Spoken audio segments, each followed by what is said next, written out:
My GF 26F of 1.5 years told me 37M I was needy and we are done. I've been dating my GF, Anna, for about 1.5 years. 5 months ago we moved in together, got a dog, and bought all new furniture. I've previously been married, so I didn't want to rush, but I'm head over heels for this girl. I made sure that she didn't feel like it was too fast, because she is younger than I, and this was a major concern. Anna told me that she was ready for this and we both wanted to start our life together. When Anna and I started dating, she was 6 months out of a 5-year relationship in which her now ex was distant and ignored her. Eventually she got tired of it and left him. I was worried I was a rebound at first, but she quickly alleviated that concern. I've tried to do my best to show her how nuts I am about her. I've never felt this way about anyone before. I tell her often how much she means to me, and I try to do little things like picking up flowers, surprise dates, etc. We've both been happy, but over time I've started to notice her being a bit emotionally distant. She would tell me she loved me when I told her first, and she would reply to cute texts most of the time, but she didn't really initiate either. I started to feel like she was just going through the motions and not really feeling it. I would try to talk with her about this, and she would get upset. Anna would tell me we're fine. Drop it. I tried, but it didn't feel like we were okay. I started to fall into a cycle of worrying about us, which would make her mad, which would make me worry more. This reached a head on Thanksgiving. We went to her large family Thanksgiving, 50+ people, and I can admit, I was needy. I felt like she was mad at me, because she was being abrupt. I felt this horrible distance and no matter what I could do, it just got worse.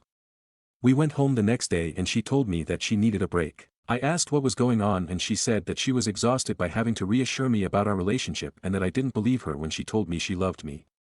I left and stayed at a hotel for 2 days. When I returned home, she said she wanted to make it work. I told her I would try to need less, if she could try to give more.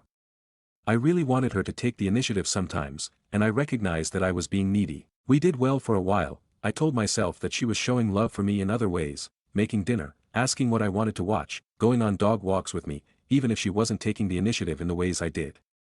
Anna told me she saw me working on it and we were doing well. Making Christmas plans, I asked Anna if she wanted me to come to her parents, and she told me she really wanted it to be just her family. Trying to not be needy, I accepted this and made plans to go to my parents. We celebrated our couple's Christmas about a week before she planned on going to her parents, about 1.5 hours away, and I was going to mine, 9 hours away, for actual Christmas. The plan was for me to meet her at her parents' for New Year's, and we would go home the next day. During our week apart, I started to miss her. I tried not to be needy, just a text every now and then and a call on Christmas Day. She also kept in better contact, which I enjoyed. I was a little concerned when I learned that Anna was letting her best friend plan her birthday later this month instead of me. Anna planned mine. I assumed I would plan hers. She told me it was no big deal. I tried to let it go even though I felt excluded. I also got concerned about our lease. We had a chance to save 5% in rent, if we signed early for another year. I asked her about it and even though I thought we both liked the apartment, she said she didn't want to lock in for another year because she wasn't sure where she wanted to be in a year. This worried me. We had talked about staying another year. I asked, "You mean about the apartment, right, not us?" I know it was a stupid question. She got mad and said, "God. Yes, we're fine." I apologized. I was excited for us to see each other on New Year's Eve. I'm a romantic, and I was hoping for the storybook giant hug, kiss and I missed you. When I arrived at her parents', she came out with our dog and I told her how much I missed and loved her. She said, "Okay. Missed you too." No smile, no kiss, no nothing. I got a sinking feeling. I told her flat out, "I'm not trying to be needy, babe, but I was hoping you would be excited to see me." She told me she was excited. I was just more enthusiastic about it. I let it go, and we went out with friends for New Year's. I still felt this distance. New Year's morning we woke up, I rolled over and told her that I wanted 2018 to be the year we really focus on us, that I was excited to keep working on getting us to a good place. She didn't seem to care. I asked her what was going on, and said once again, "We're fine." Drop it. I told her that I didn't feel like we were fine. Why can't we talk about stuff? Why can't I get any real emotions from you? She went off. She told me that she was exhausted by how needy I am, and was tired of reassuring me and she didn't feel like anything had gotten better since our break. I told her that it's hard to feel secure when she keeps making me feel insecure and I thought she said we were getting better. She told me she isn't my mother and that's not her job. I told her I love her, and I want to make this work, but we both need to be working at it. She told me she didn't want to work at it and we were done. I asked her not to do this again, the after Thanksgiving break, that we can fight, argue, disagree and fix things instead of just breaking up. She told me again she was tired of trying, we were done. I dropped her off at her parents' and told her, I love you, please. Don't do this, if you love me we can make this work. She replied, I'm not happy. I don't love you right now. I left, and I haven't seen her in 4 days. I haven't heard anything from her. One of my friends texted her asking what happened and she told her, he's a great person, he will make someone happy someday. I talked to her friend, the one planning the birthday, who told me, I told her she shouldn't have gotten back with you after Thanksgiving. I think she moved in with you out of convenience. She likes you as a person but you're different people. Obviously not what I wanted to hear and I don't know what to make of it. So there we are, I'm feeling lost, sad, pissed off and alone. My friends have been super supportive, but I miss Anna, and our dog. I've been alone in our home, sleeping alone in our bed, miserable. I guess this post is part venting, part asking advice. What do I do from here? I'm afraid if I call or text her she will just see me being needy again. I honestly love Anna and want it to work, but I don't know how to make it better, or if she even wants to. I don't know if I'm being unreasonable wanting her to be more emotionally available. I don't know when she is coming home or anything. TLDR, GF is fed up with my emotional needs, I feel like she can be distant and excludes me.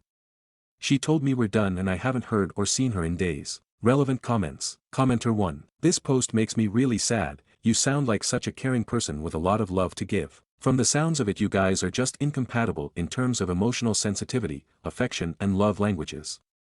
From your description she sounds pretty cold and closed off, I'm wondering if she could also have an avoidant attachment style, could be insightful to read about this if you haven't already. It's hard to say how much, if any, of this is you being needy versus her just being unreasonably distant and cold.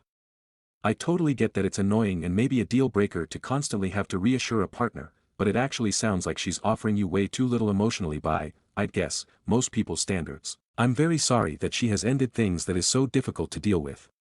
Try to remember that this will allow you to meet someone else who will happily return your love and affection and not be put off by talking about emotions or your relationship. Since you described her as lacking so much affection, kindness and patience, I'm curious what good qualities she does have that make you love her. Reply. Thank you for the kind and thoughtful reply. Reading it actually made me cry. It's hard to nail down what you love about someone. I love her smile, I love the way she used to look at me, I love that she is smart, and we feel the same about most things. I love how excited she gets about her work. Commenter 2. I have been a lot like you in the past, OP, and am now more like Anna. So how I see it is that you're completely overwhelming her with your constant anxiety about the relationship. It's not easy to deal with someone who needs reassuring all the time. So a breakup is honestly probably for the best. Maybe you should take some time to reflect exactly what it is you want from a relationship that you weren't getting from her. And it's probably also a good idea to seek some therapy to work through this out-of-control anxiety. It's easy to see that you've got a good heart and it's in the right place. But for some people the need to constantly deal with baseless anxiety is just too much. Update. Thank you all for the advice and feedback. For clarity's sake, I wasn't trying to win Anna back after all the shit she pulled. At first, absolutely, but not now. Of course I miss what we had, but I am ready for this to be over with. She told me yesterday that she is moving out this weekend. A week passed after the breakup, and I heard nothing from Anna. I took everyone's advice and did not contact her. I came home from the gym, also took that advice, one night and there she was, sitting on the couch, crying. I sat by her and she unloaded. She told me that she was sorry, that she had treated me like her ex had treated her, as mentioned in the old post, her ex was distant, unavailable and neglected her for 5 years. She said that I wasn't too needy, she just couldn't open up. She said that I was the best boyfriend she had ever had, that our relationship was amazing and I had done nothing wrong. I told her that I still loved her, that she was the best part of my life. I asked her if she wanted to work it out. She said, no. We're done. I don't feel butterflies every day. I told her that real adult relationships take work, that you won't feel that new love butterfly feeling every day but you work on it and make sure you are both happy. She told me it was easier to leave that to work on it, and that was what she wanted to do. After we spoke, she gathered some clothes and left again, presumably to her parents. She returned a few days later and was a different person. I would try to tell her that I still loved her and we could work it out.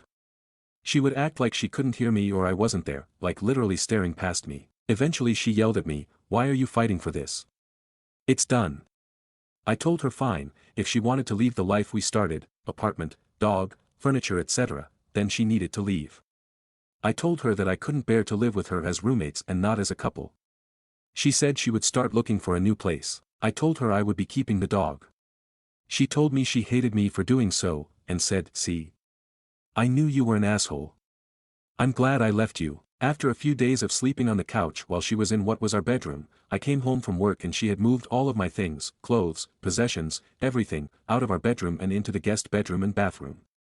She told me the master bedroom and bath were hers and not to go near them. I asked that we at least be civil to one another, if for no other reason than to honor the relationship we had. She ignored me and continued to act like I wasn't there. I told her she needed to find a new place ASAP. We continued like this for a while, her acting like I wasn't there, me being heartbroken. I stopped trying to talk to her about working it out. At every opportunity, she would make a nasty or mean comment, telling me not to sit on her couch. We financed the furniture in her name, as her credit was better, telling me not to eat her food, that we had bought together, throwing clothes that I had bought for her at me saying, "Give these to your next fucking girlfriend." Accidentally dropping my toothbrush in the trash, talking on the phone and loudly saying, "Yeah, he's still here, I know he's an asshole," etc. She's acting like I cheated on her, or decided to end the relationship or somehow wronged her. In the meantime, most of her friends and family, including her mother who called me crying, have been asking what is wrong with her and why she is doing this. I'm not digging, and I'm not reaching out to them, but all of them are telling me she has gone off the deep end. About 2.5 weeks after the breakup, with us still in the same place, I was at dinner with a friend who was using a dating app. He opened it and the first profile to show up was Anna. She used pictures of us with me cropped out as her profile. I was devastated. When I got home I told her I had seen her profile and she literally laughed in my face. She said, "Yeah, how else am I going to get over you?" I was mad, heartbroken and confused. I told her that it made me feel like we meant nothing to her. I asked, "Did we mean that little to you? You didn't even wait a month." She shrugged and walked away. She left that evening, and didn't come home until the next morning, in the same clothes. She did that 2 more days in a row. I'm not an idiot, I've seen a walk of shame before. Sunday she came home to pick up some clothes. I asked if she was staying. She said, "No, I have a ride waiting. Don't go outside." I looked out the window and there was some ugly dude in a car. I couldn't believe this shit. I said, "Are you fucking kidding? Are you dating him or something?" She replied, "No, I'm just sleeping with him." Again, I was floored. See a trend? I could not fucking believe this. Less than 3 weeks ago I wanted to spend my life with this woman. A month ago we talked about buying a house, and now this? I said, "Does he know about me? Does he know that you still live with the man you said you wanted to spend your life with?" She said no. I told her I should go introduce myself and she replied, "Why do you want to ruin this for me?" I had no words. I went outside, she followed and jumped in his car. They sped off. I called her, it went to voicemail. I left the following message: "Anna, I loved you without condition since we met. I did nothing but support, honor, respect and care for you. I cannot believe you would do this and bring him here. You are acting like garbage. Seriously, you're fucking trashy. What happened to you? Don't you ever dare bring him, or anyone else, to my home again. I don't know what happened to the woman I loved but she is dead to me. I need you to move out ASAP. She returned 2 days ago and told me that if I speak to her she will call the cops for harassment. She started packing by putting my bath towels, hers before we moved in together. We donated my stuff because we would have doubles, in a box, as well as other things I use on a daily basis. She took the soap and toaster. Who does that? I tried to talk to her. I asked her, can't we at least be civil and decent to one another? We loved each other for a long time, doesn't that at least mean something? She told me it didn't mean anything. You didn't mean anything. That leveled me. After that she didn't speak except to say, "Oh, you probably noticed the hickey on my neck." Yeah, I don't remember which one gave me that. I'm done. I'm disgusted by her behavior, and heartbroken missing the woman I used to know and love. She has told me she will give me 30 days notice when she plans to leave. I'm counting the minutes. In the meantime, it feels like she is taking every opportunity to hurt me, make me feel small, and treat me like I wronged her. She has even taken to ignoring the dog we got together, not taking it out when I am not home, then texting me, "Your dog peed on the floor, you're not a very good pet owner." I wanted to thank everyone who messaged and replied to the last thread. This has been one of the hardest times of my life, and you have all been very supportive.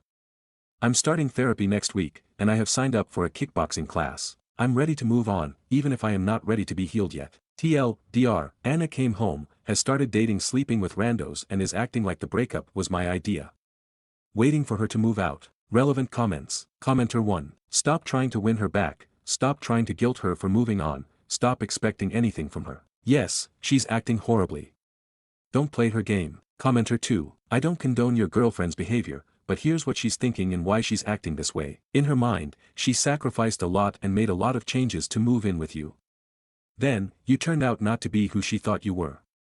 Instead of being the great guy who would lead her to the great future she imagined, you were kind of a mopey needy guy who was hard to live with. After seeing that side of you, she felt tricked, even betrayed. She sacrificed for you, and you tricked her, and now she wants to hurt you. She's fresh out of what she thought would be a serious relationship, so she doesn't want anything serious right now, so she's online looking for hookups and doing quite well it sounds like. To her credit, she didn't try to rub that in your face until you made an issue about it. You found out about her dating life independently. She thinks she should be able to come and go without you keeping tabs on her and start her new life. She's already sacrificed enough for you. Commenter 3. Dude, fuck that apartment. Talk to your leasing company and ask if you can find someone to sublease the second room to in order to absolve you from the lease. There are lots of great apartments. You only want to stay out of your spiteful feelings for her. She is self-destructing, don't let her damage you any more than she already has. Reply. Thanks for the feedback. Anna is supposedly moving out this weekend. Stories number 2. Aita for calling off my wedding because my fiancé wanted to invite her ex. My fiancé wanted to invite an ex to our wedding. From what I know, he was a dick who always put her down and told her that he was the best she could ever do. Naturally, I asked her why the hell does she want him at our wedding. She said she wanted to shove it in his face that she did amazingly for herself, and she got someone way better. While I appreciated the compliment, I asked her, are you really so hung up on him that you're gonna make our wedding about him? Honestly, once I said it, it was like someone else told me. I didn't even realize what I was saying, and I didn't even understand it until I said it. I told her that she shouldn't bother to invite him because we weren't getting married anymore. She was stunned, and eventually apologized and told me to forget about her ex. I felt angry and almost told her she's the one who needs to forge her about him. She spent the day telling me that she's sorry for bringing it up. I'll be honest, I'm even reconsidering the entire relationship now. Update, Aita for calling off my wedding because my fiancé wanted to invite her ex. So we are gonna try some premarital counseling first. Our wedding has gone from being called off to being postponed indefinitely. My fiancé tried to explain why she wanted to invite her ex, but not only did she keep changing her answers, each one made it way worse for me. First, she tried to explain that she just wanted some payback. I told her, and if he doesn't care? Are you gonna rub in his face our first child? Our first home? She said she didn't mean it that way, and she just wanted to prove her worth. Which I then told her that I guess her ex is the only one who can determine her worth. We kept going like this for a while, and there wasn't a single answer she gave that didn't boil down to, she cares what her ex thinks and apparently she can't be happy unless her ex felt some sort of way. She denied it, but honestly I find hard to believe her. I don't want our marriage to be only worth something if her ex is the only one who can determine it. I refuse to be with someone whose happiness revolves their ex's feelings. I decided to at least try some counseling. We have been together for years now. FYI, she was with her ex for about 2 years, 3 years later she met me, and we have been together for 4. I figured I should try. So at least I can say I tried. Update, we broke up. We went to counseling for months, and I just kept feeling worse and worse. Honestly, she things that kind of reminded of some comments I read on my previous posts. How he was meant to be nothing except something to be made fun of. I guess she simply did not understand I did not want her ex in there in any way, shape or form. Including in her head. I told her I don't want her to look at me at the altar with her ex in her head. She just didn't get it. She thought because she wanted him to feel bad, it was okay. Honestly, at some point I realized we were talking about her damn ex every day. And it just hit me. I don't want to ever hear her talk about him again. I don't want to hear his damn name again. I don't want my wife to constantly think about what her ex thinks of her. It's actually been a few weeks since our breakup, and I feel so relieved I haven't heard my ex talk about her ex. Stories number 3. My boyfriend said I'm the prettiest when I shut up in front of his friends. My BF, 25M, and I, 22F, were invited to a birthday party of his friend. The people at this event were all close friends of his from his contract job and I barely know these people. Everything was going fine and my BF was clearly having a great time. But at some point, I was telling a story from my school days when my BF interrupted and said, you know, my name, is prettiest when she shuts up. Everyone laughed and my BF just kept going saying, you guys don't know what I go through. She never stops talking. ISTG sometimes I tune her out for my own sanity, or something along those lines. I'm usually really introverted but when I warm up to someone, I'm the type to talk a lot. So when he said these words, I felt so embarrassed and humiliated, especially since he said it so casually in front of people I don't even know. I tried to brush it off but I got quiet after that. Later after the party was over, I told him how hurtful his comment was. He rolled his eyes and said I was being too sensitive and that it was just a joke and I was making a big deal out of nothing. He said I embarrassed him by acting cold for the rest of the night and that I should learn to take a joke. He also told me if I couldn't learn to lighten up, maybe I shouldn't come to events with his friends anymore, even though he was the one who asked me to come in the first place. I feel so awful and confused. Am I in the wrong for getting upset and killing the vibe? P.S. Throwaway as my main has some personal info. Top comments. Commenter 1. Nor, your BF straight up doesn't like you. If he feels so emboldened to insult you in front of his friends, this behavior will only get worse. Commenter 2. He sounds like a fuckwit. So do his friends. Update. I broke up with him. We had been dating for 2 years and it was the first time he'd acted that way, so I was genuinely conflicted and I wasn't sure if the joke really flew over my head. But I decided to leave. It takes me a lot of effort to come out of my shell, and I feel uncomfortable to stay with someone who doesn't like that. My self-esteem is usually real low but this time I spoke up for myself once in a long time. We broke up over text. It sucked since he kept bringing up all his contract job friends over me again and again. These are people he acquainted with less than 7 months ago, so that alone told me some things. I won't be missing anything since he ended our text with, by IDGAF. Thanks for all the sweet comments. At the time I wrote the post, I was feeling a lot down and cried a lot. I'm a bit sensitive so I teared up reading some comments. Thanks again. I hope everyone has a nice day, love. Top comments. Commenter 3. Proud of you girl. Go get yourself some food and flowers and enjoy a movie, self-care and happiness is best. Commenter 4. I foresee him begging you for forgiveness in the near future when he realizes his work friends don't really give AF about him long term. Stories number 4. Aita for having a snack with my brother and SIL after she had made a thoughtless remark about my wife. My wife, our 1-year-old son, and I were at my older brother's home yesterday for dinner. I used to visit them often before I was married, but even now we try to visit each other once a month and are generally on cordial terms. During dinner my SIL made a remark about my wife's bag that I had bought for our anniversary. My wife seemed happy about that and everything was going well. My SIL then compared it to my wallet, which is pretty old and worn, but I like it because my dad gave it to me 11 years ago when I left for college and told my wife she should make me shop for myself too. I said I like my wallet, I've heard comments about it and I just laugh it off. She then said something that basically translates to, one person earns and another person spends. I felt uncomfortable about it but my wife looked totally pissed off.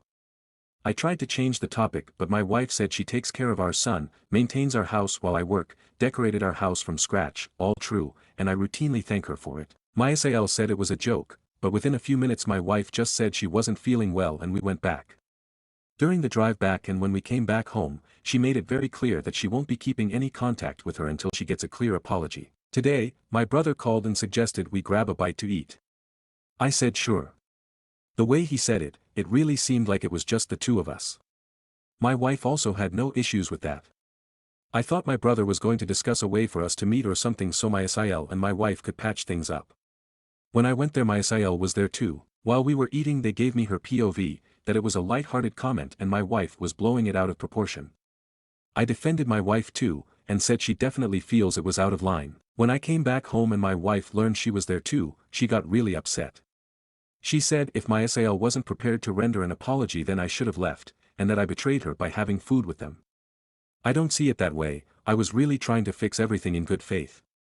Aita. Top comments. Comment 1. Info. Did you say that you thought her comment was out of line or only that your wife thought so? Did you say that she owes your wife an apology? Replies. I did tell her she shouldn't have said that, she said she didn't mean it in the way my wife thinks, but I did tell her she should apologize as my wife was hurt by her comment, that her feelings were valid, and that's the only way this issue could be put to rest. Comment 2. ESH. What are you all? 12. Replies. I totally agree. This has all been dragged out so much it's exhausting. Comment 3. What kind of relationship does your wife and SIL have? I can see why your SIL thinks it was lighthearted and silly. I can also see why your wife may not have thought so. The relationship dynamic will dictate the answer. For the record, if my SIL said something like that to me, I'd laugh and move on. If any other person did, I may take offense to the implication that I'm a spendthrift. Replies. They don't really have a one-to-one relationship of their own, I'd say, like I don't know if the two of them have ever hung out by themselves. Comment 4. Question: does your sister-in-law work or is she a stay-at-home mom? Could this be jealousy? Replies. My SIL works. Comment 5. I know that you just want to brush it off because it's easier to you, but your SIL was deliberately mean-spirited, implying your wife is a leech or a gold digger, and trying to laugh it off as, just a joke. Why are you so sensitive? Plus inviting you out without your wife to talk about your wife is really not okay. You say you defended your wife, did you also demand an apology? Did you ask why they wanted to meet with you instead of your wife? Even the non-apology of, just a light-hearted comment, should have been directed to your wife directly, not via you. Yes, this will impact your relationship with your brother going forward, but just pretending it didn't happen isn't an option, and hopefully you made it clear to SIL that it is on her to fix this, not on your wife to forgive and forget, without even an apology. Replies. Yes, I had insisted on an apology and told her that was the only way to move past it. I tried to convince her to call my wife and apologize. I failed in that effort. Once it was clear that she wasn't going to, I should have left. I messed up there. I have apologized to my wife about that and she has forgiven me. I am on her side 100%. The remark was out of line and my wife is completely right to demand an apology as a prerequisite for moving on from this. We will not be able to meet with her until that happens because my SIL is being unreasonable about this. Update. I realized that I didn't advocate for my wife to the extent that I should have. I told my brother we wouldn't be able to have these family meetups until this was resolved. Yesterday, my SIL had sent me one of those funny relatable memes. While it did get a laugh out of me, I told my SIL that we, my wife and I, can't have any communication with her until she apologizes to my wife. She asked me if my wife was still upset over it. I said yes, and that it was understandable because what she had said was distasteful. I also said I was very surprised at how unreasonable she was being, that apologizing won't make anyone think less of her, that I've already told her now how she can fix this, that the ball is in her court, and ended our chat. Today my SIL told me she had apologized to my wife. I thanked her for it. When I got home, I asked my wife about it. She said she had apologized. I thought that was that, but my wife said she still won't be meeting her anymore, that her apology wasn't sincere, that the bell couldn't be unrung. I was frustrated because the apology for the stupid joke had finally come through, and this issue was still not over. I asked my wife what she wants. She said she won't be meeting them until she feels comfortable. But we were meeting them before this happened, so the only issue was what happened that day, for which we've received an apology. But she was adamant that she was done with them. I will have to navigate through this issue, and what this means for my relationship with my brother and SIL. Comment 1. Do you not like your wife? You said you should have advocated for her more, but now you want her to go back to hanging around someone who made a degrading remark about her. It wasn't a thoughtless remark. Your SIL has probably thought that for a long time to be brave enough to say it to your wife. Homemakers always get degraded because they have no income, but you save on childcare, house cleaning, laundry service and eating out if she cooks dinners. He contributes probably save as much as her salary would make. Replies. No, if she actually thinks my SIL is generally hostile to her, we'll both stop seeing her. It's just that this whole thing started over the remark. My wife said it's an apology that she wants, I worked towards getting her that apology, and now I'm being told there's just a general dislike which was never brought up. The lack of communication is what's frustrating. Like we normally see them only once or twice a month now, so it's fine, but if there was a problem in general I could have been on her side better earlier. Comment 2. Yeah, I mean, I wouldn't either. Your SIL revealed her true feelings about your wife and also revealed herself to be a catty bully. I wouldn't want to hang out with her again either, even after a fake forced apology.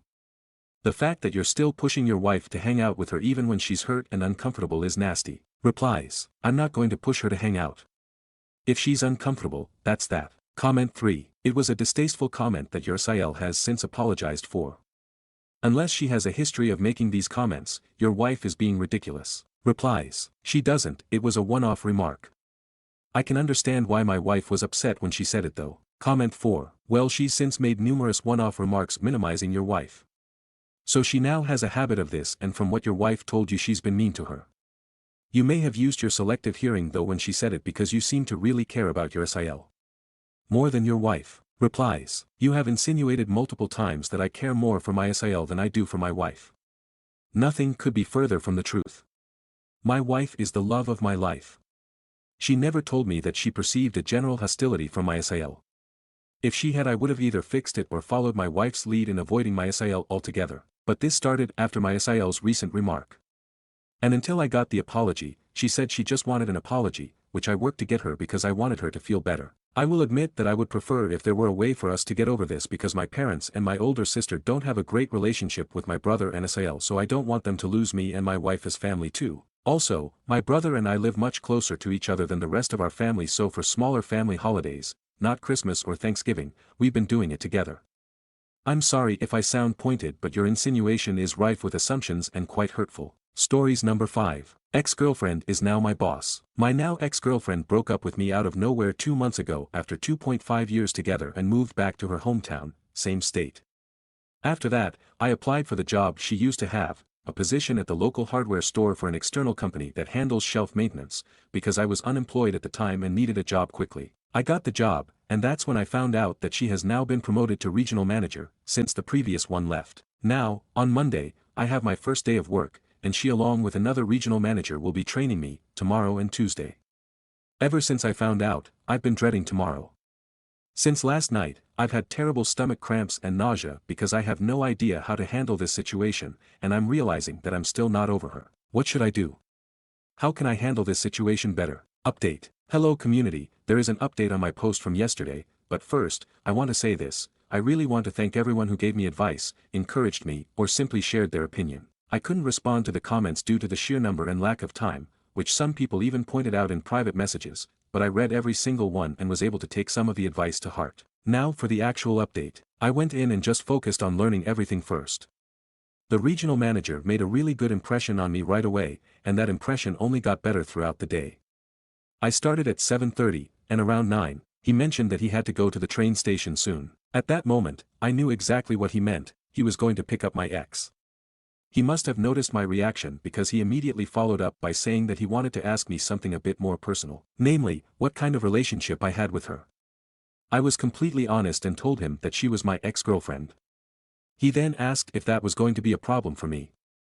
I took a moment to think and then said, if I'm being honest, which he immediately encouraged, yes, it is a problem for me. It's still very fresh, and I'm absolutely not over it yet. He reassured me that this wasn't an issue at all. He had sensed that there was something between us but didn't know exactly what, which is why he wanted to ask.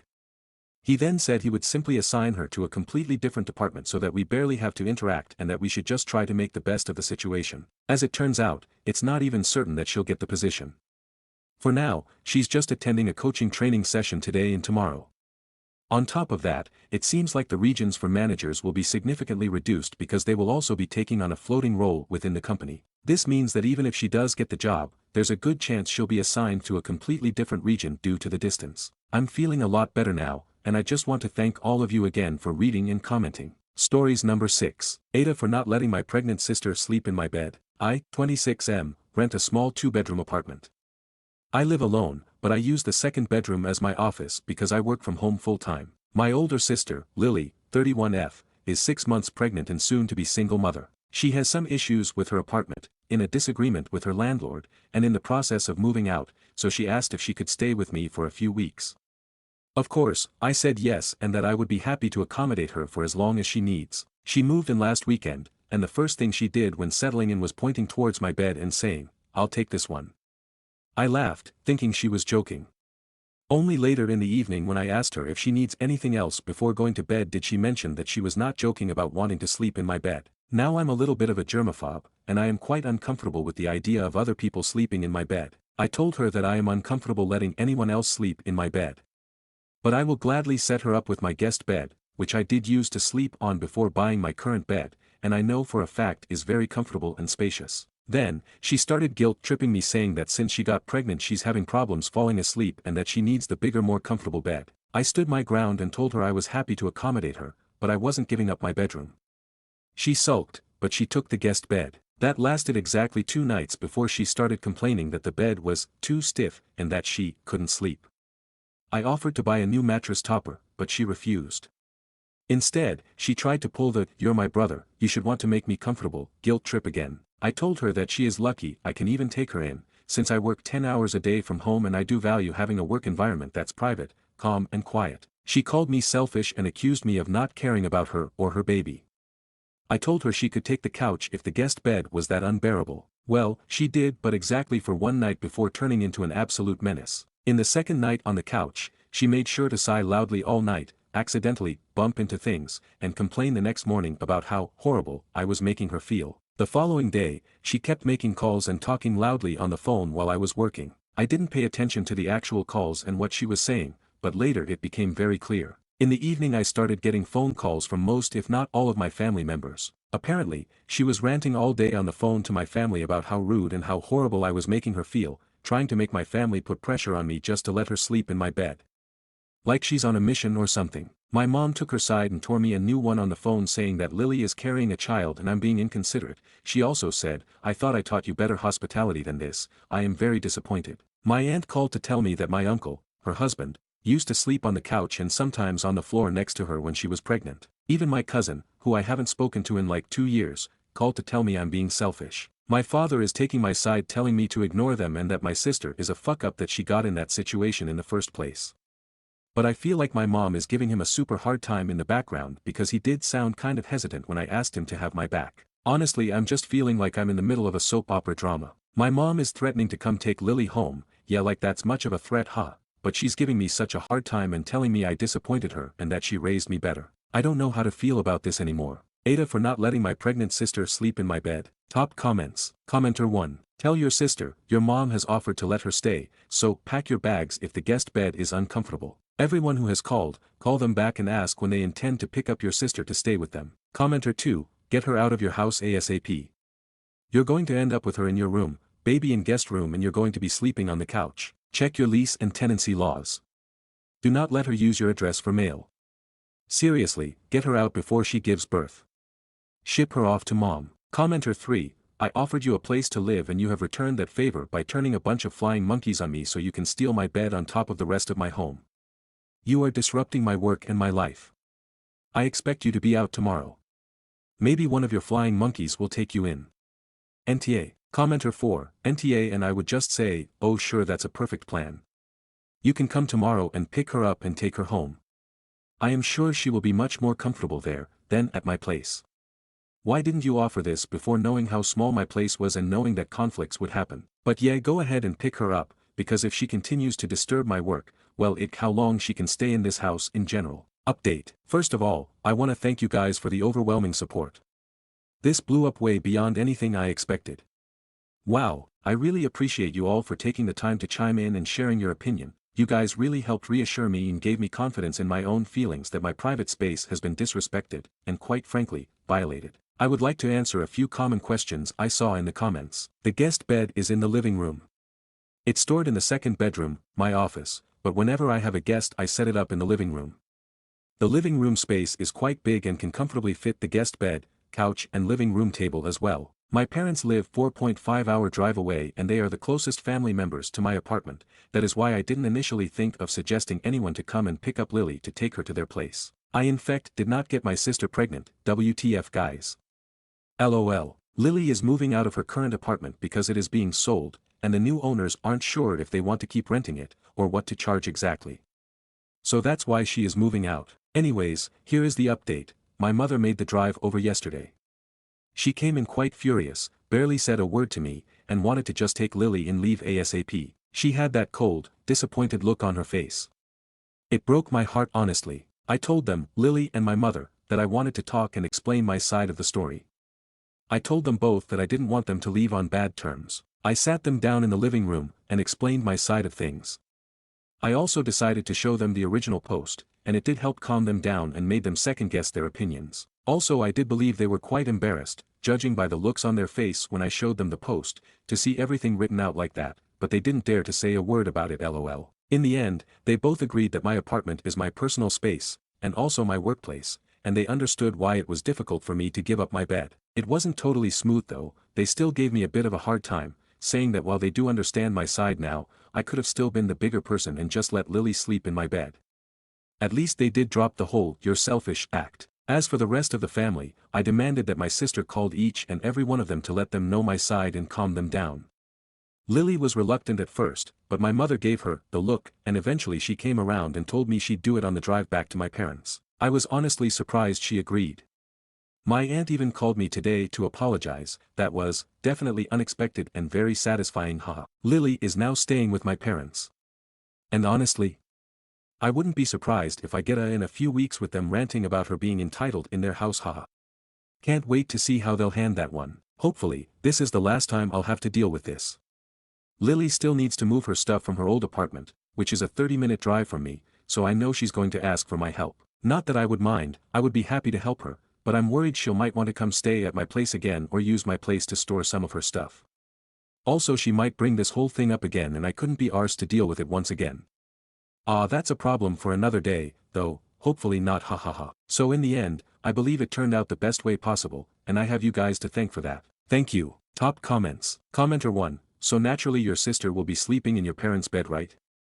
You know, since mom doesn't think it's a big deal. Okay, all kidding aside, you handled this perfectly. You were NTA then and you're still NTA. Commenter 2. Amazing how busy work is going to be for the foreseeable future and all the tight deadlines you have, and get a coworker to back you up, but you can ask if anyone knows a good moving company. Or just dodge her calls and after she's moved tell her you needed a break from her after all the drama she caused you. Warn your dad you're going to do this so he can get ready to handle it on his end. Most importantly, remember you don't owe her a thing right now. The way she treated you isn't how you treat family you value when they are doing you a favor, and also what kind of idiot moves out but doesn't move their stuff. Talk about a preventable problem. Also check your lease for any limits on how long guests can stay. Commenter 3, still NTA. I'm so glad you spoke to them and got the story straight. They sound like they think you're still in the wrong. I honestly would take a big step back from Lily and anyone who was disrespectful to you. Don't help Lily move. She needs to figure it out on her own. You were nice enough to her and she tried to take advantage of you. You'll end up doing all the work if you help her move. Let your parents and all your disrespectful relatives do it. Let her hire movers. If she calls and asks, either ignore her calls or tell her you're busy. You don't have to explain further. Don't let her store any of her stuff at your place either. She can rent a storage unit. Don't pay for anything either.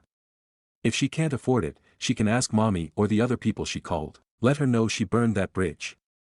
Take care of your own peace now. Stories number 7. Aita for not giving my late brother's wife access to money meant for my nephew during an emergency. My brother James was married to Elle for 10 years. They had one living child in that time, my nephew Caden, 16. Elle had 5 miscarriages as well, and that's something I mention because it will come up later. Caden was only 5 when James died. Before he died, James was awarded money for a lapse in medical care which cost him his life ultimately. James wanted the largest part to go to Caden, and when he was sorting his estate and final wishes he asked if I would become the caretaker of the money. He had it in a bank account but wanted to be 100% satisfied it would go to Caden alone. He said it wasn't about Elle or how much he trusted her, but she would remarry and he had no way of knowing if the man who came into their lives could be trusted. And since he wouldn't get to see Caden grow up, he wanted to secure some stability for Caden's future. I agreed, and when he died he left me in charge of the bank account with the money. It wasn't put into a trust or anything like that. But only I have access to it. Elle was understanding of everything at the time and we remained on good terms for a couple of years, but then things soured a little. It was unrelated to the money, but she had started dating someone and when I met him I felt something was off about him. She saw it as me not wanting her to move on. But they broke and it turned out I was right. However, the damage to the relationship was done. We were civil for Caden's sake after that. Elle did remarry a few years ago. Her husband has children of his own, and this is where the point of the post comes in. One of Elle's stepchildren was involved in a near-fatal accident in December while with her maternal grandparents. Elle and her husband were trying to get to her, because she was out of the country. And Elle contacted me to say she needed some of Caden's money so they could go there. She told me she wasn't sure how much in total she'd need by the time everything was sorted, but she knew there would be enough to cover everything and still leave Caden with money. I told her the money was for Caden and Caden alone and I wasn't giving her any of it. That I was sorry for what they were going through, but the money needed to come from somewhere else. I spoke to Caden the same day and he asked me not to give any of the money up if asked again. He said he knew his mom was going to keep asking if they didn't get money from anywhere else. I promised Caden I'd keep the money safe. I was asked again a number of times. Eventually the money did come from somewhere else. But Elle and her husband ended up taking on debt because of her stepdaughter's accident. And Elle is angry that I was sitting on a large sum of money for Caden and wouldn't let her use any of it for a real emergency. She said it was the wrong decision and totally callous. ETA, I realize I forgot where the miscarriages would come in. But Elle has mentioned losing 5 children to me in an attempt to guilt-trip me for not giving her access to the money. She has pointed out she lost her husband, she lost 5 children, and in an emergency where her stepchild could have died I refused to give her even a small portion of the money. Stories number 8. I started washing and putting away my roommate's favorite mug whenever she uses it. When she caught me I lied about why. I, 30M, share an apartment with my friend, 30F, I'll call her Gwen. Gwen has a lot of mugs, more than will fit in the cup cupboard all at once. So she rotates them seasonally, she loves swapping them out. I asked why and she says it's like getting new mugs every couple months. But there are 2 mugs in her collection that never leave the kitchen. They are rarely in the cupboard because the second they are washed she uses them again. We have a dishwasher, but it's broken. Part of our chore division is that we each take care of our own dishes. The thing is I know she doesn't like doing her dishes, it's a sensory thing, but she insisted that we do our own dishes and I thought that was pretty fair. I also know that Gwen's most favorite is her Spider-Man mug. She's never told me that, I can just tell because the Spider-Man mug gets picked before any of the others when it's clean. I know this because I see it in the sink every day for her to wash before bed with her other dishes from the day. There were times that her dishes sat for a couple days before she could force herself to work through the sensory issues and get them done. It never got to the point of smelling bad, and she apologized every time for any dishes she left overnight. I truly did not mind when that happened. I understand the sensory issues and I'm proud of her for keeping on top of it as much as she was. Now comes the part one need to get off my chest, the background info was important I promise. Every time Gwen realizes she can use her Spider-Man mug she dances an adorable happy dance while making her tea for the morning. She doesn't seem to realize she's dancing, or doesn't realize I noticed her dancing. Either way, it's my favorite part of the day when I am getting ready for work and she dances a happy dance while getting her breakfast because she gets to use her Spider-Man mug every single morning. It seriously cheers her up and she's been a lot more positive throughout the day since I started doing this. Gwen found me washing her dishes last week. I had been doing them for a while, but this was the first time she walked in and caught me bubble-handed washing her Spider-Man mug. Not gonna lie, I panicked. She thanked me for helping her and then asked why I started to do her dishes too. She even asked if I was annoyed by her dishes when she left them. This was absolutely not the case, but I couldn't tell her I watch her happy dances. That's creepy, right? But it's so cute and makes me so happy to see her so happy. If she knew I watched her dance she would feel self-conscious and stop doing them. She's pretty shy about stuff like that. She won't sing in front of anyone, but singing is one of her favorite things to do and I've caught her singing along to her music before she realizes I'm home more than she realizes. I also pretend not to notice when that happens. She has a really pretty voice. So yeah, I couldn't tell her why I'm really doing her dishes or I would lose my favorite part of my day. I told her I like to get mine done every night. It's something my mom always told me to do. I was already there so it wasn't a big deal to do hers too. It saves water and she does a few of the household chores that I hate because she likes them, so I don't mind doing this one tiny extra chore that she doesn't like. I feel like I was pretty obviously not telling the truth, but I think she believed me lol. She didn't tell me to stop and she hasn't brought it up since she caught me. So I still get to see her happy dances when she goes in the kitchen and sees her Spider-Man mug ready for her to start the day. TL, Doctor, I wash my roommate's favorite mug every night to give her something to look forward to in the mornings. She does a little happy dance every time she uses her mug and it makes me happy to see her that happy. Edit 1, alright, I'm headed to bed, thank you all for your comments. To clarify, we are just friends, we are roommates now, but we were friends first. Anyways, it's been fun, but it's 5 AM and I have an appointment at 10 AM. This should be fun. Good night. Edit 2, it is now 9 AM. I just woke up to so many notifications. Jesus Christ, what happened while I was napping? Thank you everyone for your responses. I did not expect my habit, that I thought would be seen as weird or creepy, to get so much attention. I'm so glad so many of you got a smile from my post. As you can tell, I like to give people a reason to smile. I hope you all have an awesome day. Edit 3, guys, she found the fucking post. Scatter. No, for real. She commented on this post, she made an account specifically to comment. How? How did this happen and how did it happen so goddamn fast? I didn't think she was on Reddit. She's always on YouTube watching video games or listening to stories. She used a picture of the mug as the profile pic. I'm panicking.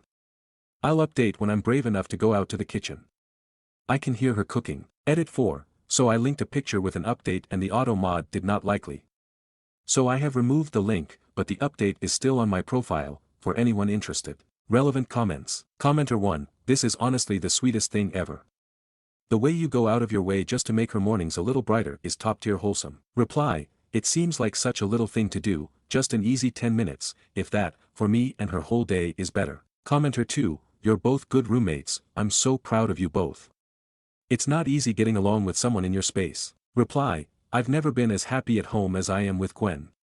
She's so easy to live with, and any problems we have been able to talk over and resolve.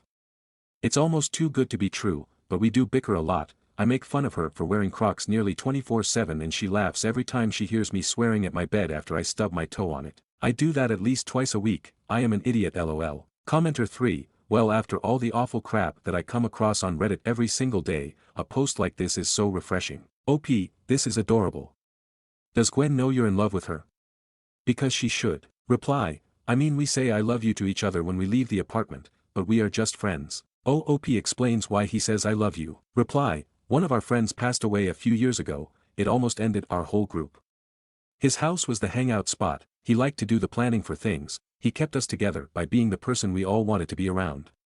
Losing him was the hardest thing I've gone through, we were like brothers. So now we all make sure to tell each other how we feel, we ask for help when we need it and we always say love you instead of goodbye. How did OOP and Gwen meet? Reply, we met through a mutual friend group and when we realized we were both looking for a place to live and we got along really well it just made sense. So far, it's paying off. Update 1, I can't actually post an update in Troofmicast so soon after my first post. So here's a small update. We talked a little bit over breakfast, I'm officially a fan of tea now lol. She thinks I'm an idiot and I agree, but she's not mad about the post or about me creeping on her mug-inspired happy dances. All said and done, I think making that post was the best 5 AM decision I've ever made. Gwen says hi everyone. Relevant comments. OOP's thoughts on Gwen. Reply, I was watching her work in the living room today and it kinda just made me realize why I feel different, but also completely the same. I still have the same feelings of friendship, but it's like going from a familiar room to another room that's bigger, but it has the same paintings as the first room, there's just more wall space for more paintings now. I hope that makes sense, I said it to Gwen and she asked if I was high lol. I'll just leave this here. Commenter 2, you're a dork. I made you tea for after your Zoom call. Reply, what mug is it so I know how this is about to go down asterisk. Commenter 3, snoo smile. The pumpkin 1. Relevant comments. Commenter 1, wait for real. Are you together now?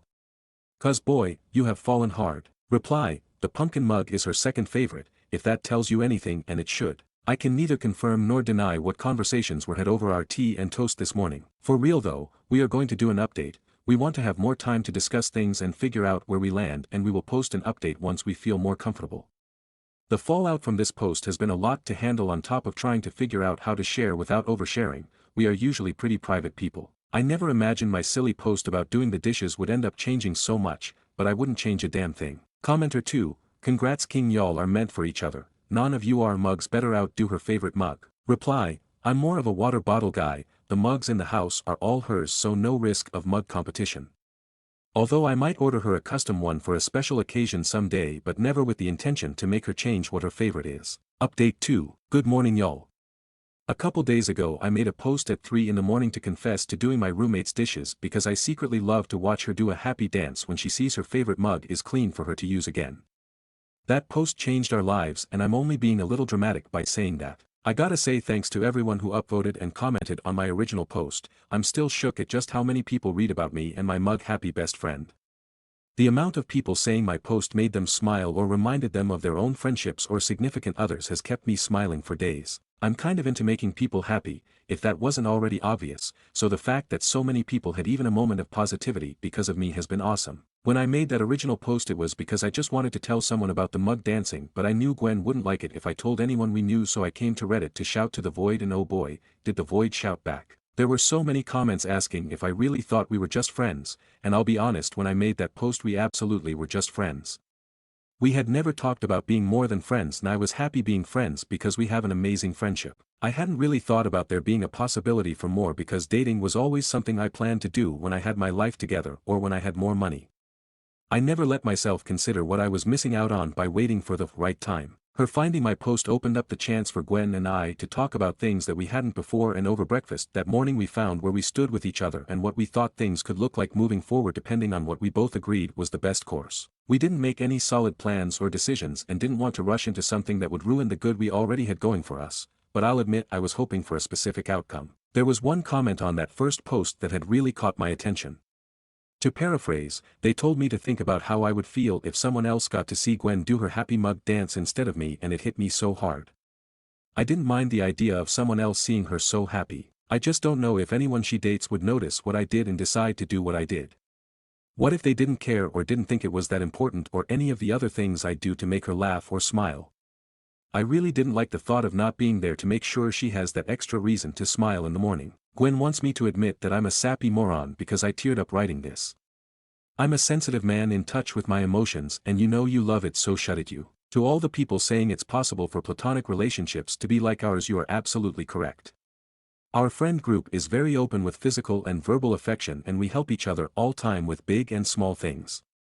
We all say I love you to each other. It's just normal communication for us as a group, not just between Gwen and I. Honestly, if I hadn't made my original post, I'm not sure when or if we would have gotten to the point we are now. Maybe we would have continued as we were, and that would have been just as happy of an outcome, just a different one, like a choose-your-own adventure with multiple options for a good resolution. Which brings me to the actual update. Gwen and I agreed we want to try dating. We aren't putting a new label on our relationship yet, but our first date is next week. I'm making it all a surprise. Gwen helped write this post and will be reading the comments, so I can't give any details, but it's going to be the best first date she has ever been on, or I'll eat my candy corn patterned socks.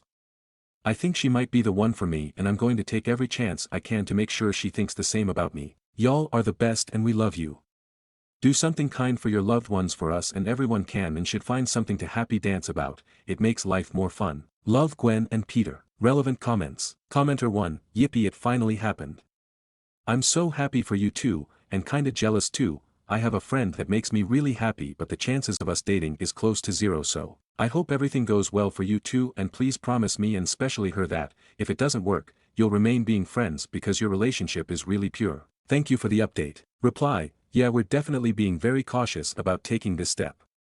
There will be lots of conversations and checking in to make sure we don't mess things up. Commenter 2, the only thing I can say to both of you is this: you have a charming innocence around you.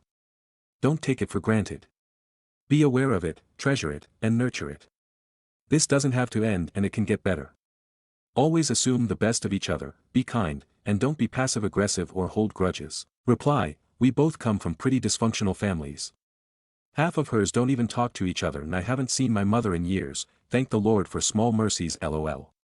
So when we agreed to be roommates, respectful communication became our top priority. Commenter 3, this isn't quite on topic, but OP, how did you find such an empathetic and close group of friends? I have always wanted that but have a hard time connecting with people. It sounds really wholesome. Reply, so the people who started our group were 3 buddies. They were friends all through middle and high school and stuck together after. Everyone else has been added to the group after being vetted. We invite people to hang out a few times with the group. If we feel they would be a good fit, we keep inviting them. It's a bit like a club, but doing it this way makes sure only people who mesh well enough with everyone are added. Gwen was already pretty much part of the group when I was invited to a movie night. That was the first time we met.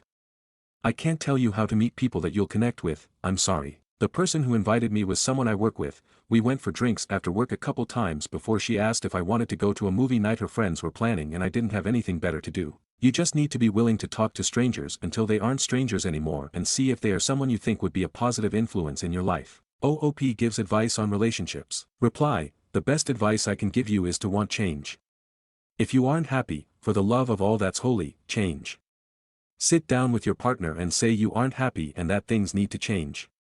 Figure out if you want to change together and be a team against the issue, or if things would be better off with you going your separate ways. Ending a relationship does not erase all the good times you've had with them, but it opens the door for the potential of new good times with someone else. It will only get harder the longer you wait. You deserve peace and happiness, even if it means it's not with this person. They also deserve peace and happiness. I wonder if you approach it from that angle of saying you are unhappy and you feel like they are unhappy too, and you want to team up to figure this out. The more you wait, the more you build it up in your head to the point where you'll feel it's not worth trying. You are worth it, they are worth it. Stories number 9. Aita for not covering a coworker's shift when she had babysitter issues. I work 12-hour shifts, mostly nights, but on Saturdays, I work day shifts. My boyfriend Ubers to a park near my job, and I drive there after work so he can take over driving since we live 25 miles away, and I'm extra tired from the schedule change. At 5:20 p.m., my coworker texted me asking if I could cover her shift because her babysitter was having issues.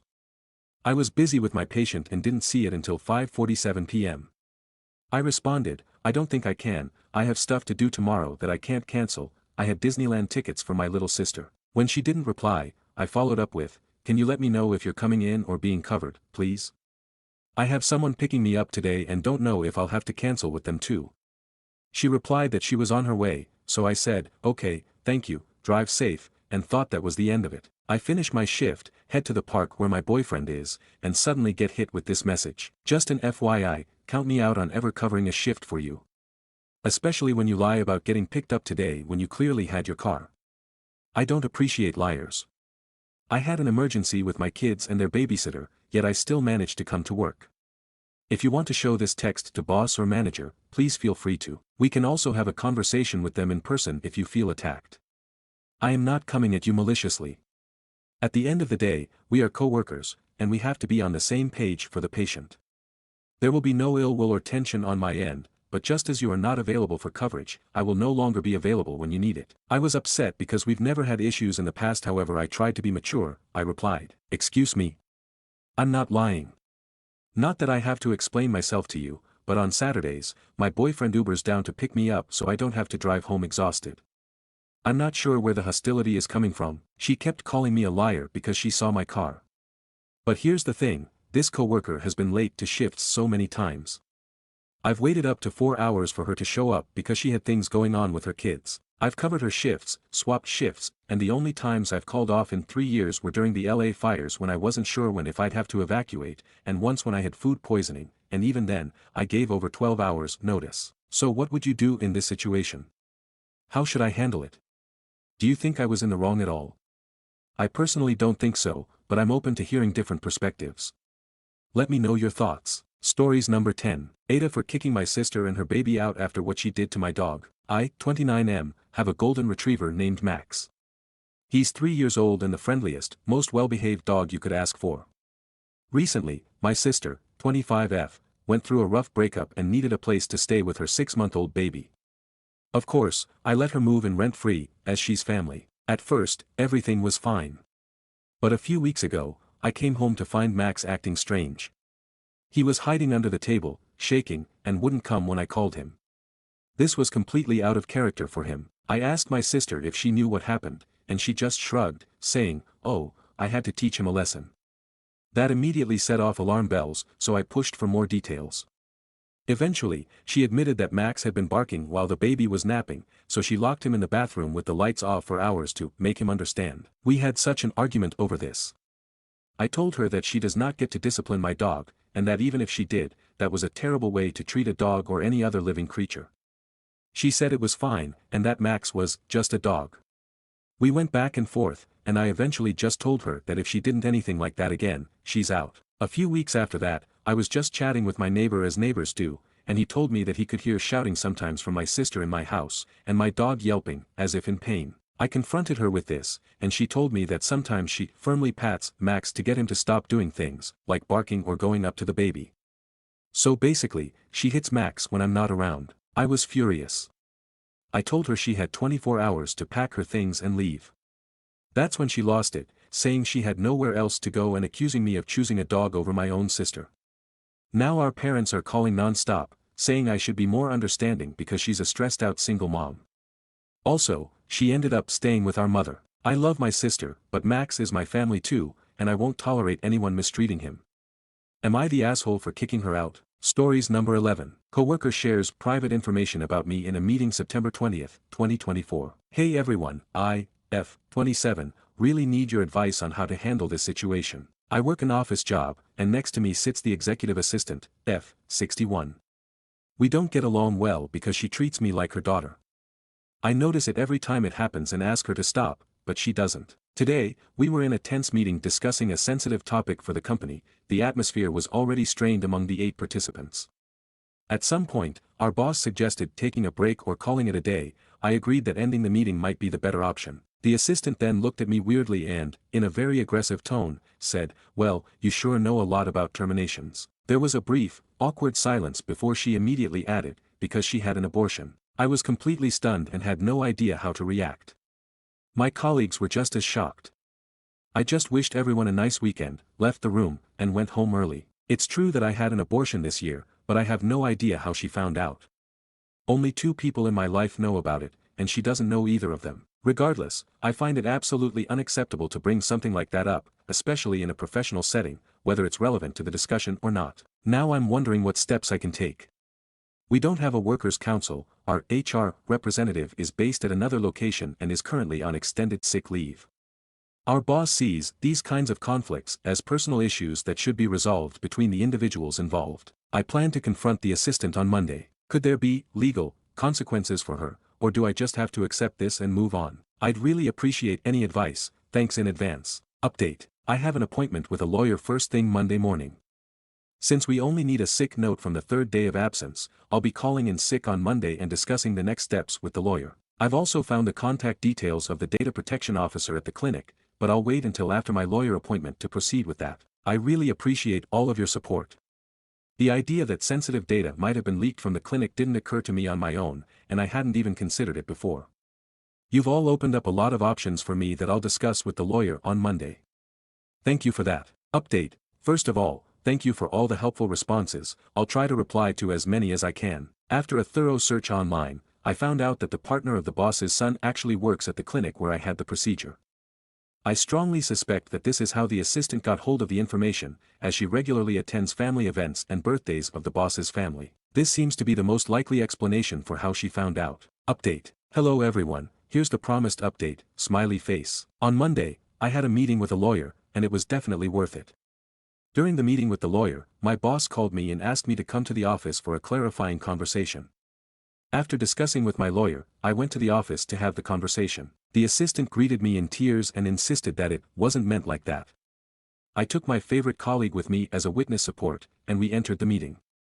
Given the sensitive nature of the topic, I asked for minutes to be taken, which everyone agreed to. In the conversation, my boss explained that such behavior between colleagues would not be tolerated, and the assistant had to apologize and promise that it wouldn't happen again. I then asked what consequences would follow, to which he seemed confused and asked if I even wanted consequences, since an apology was given. Naturally, I demanded consequences for the assistant and clarification about the data leak.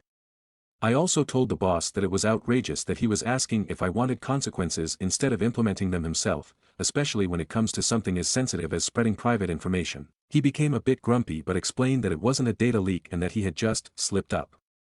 When I asked where he got this information from, he bluntly admitted that he had learned about it through his daughter-in-law.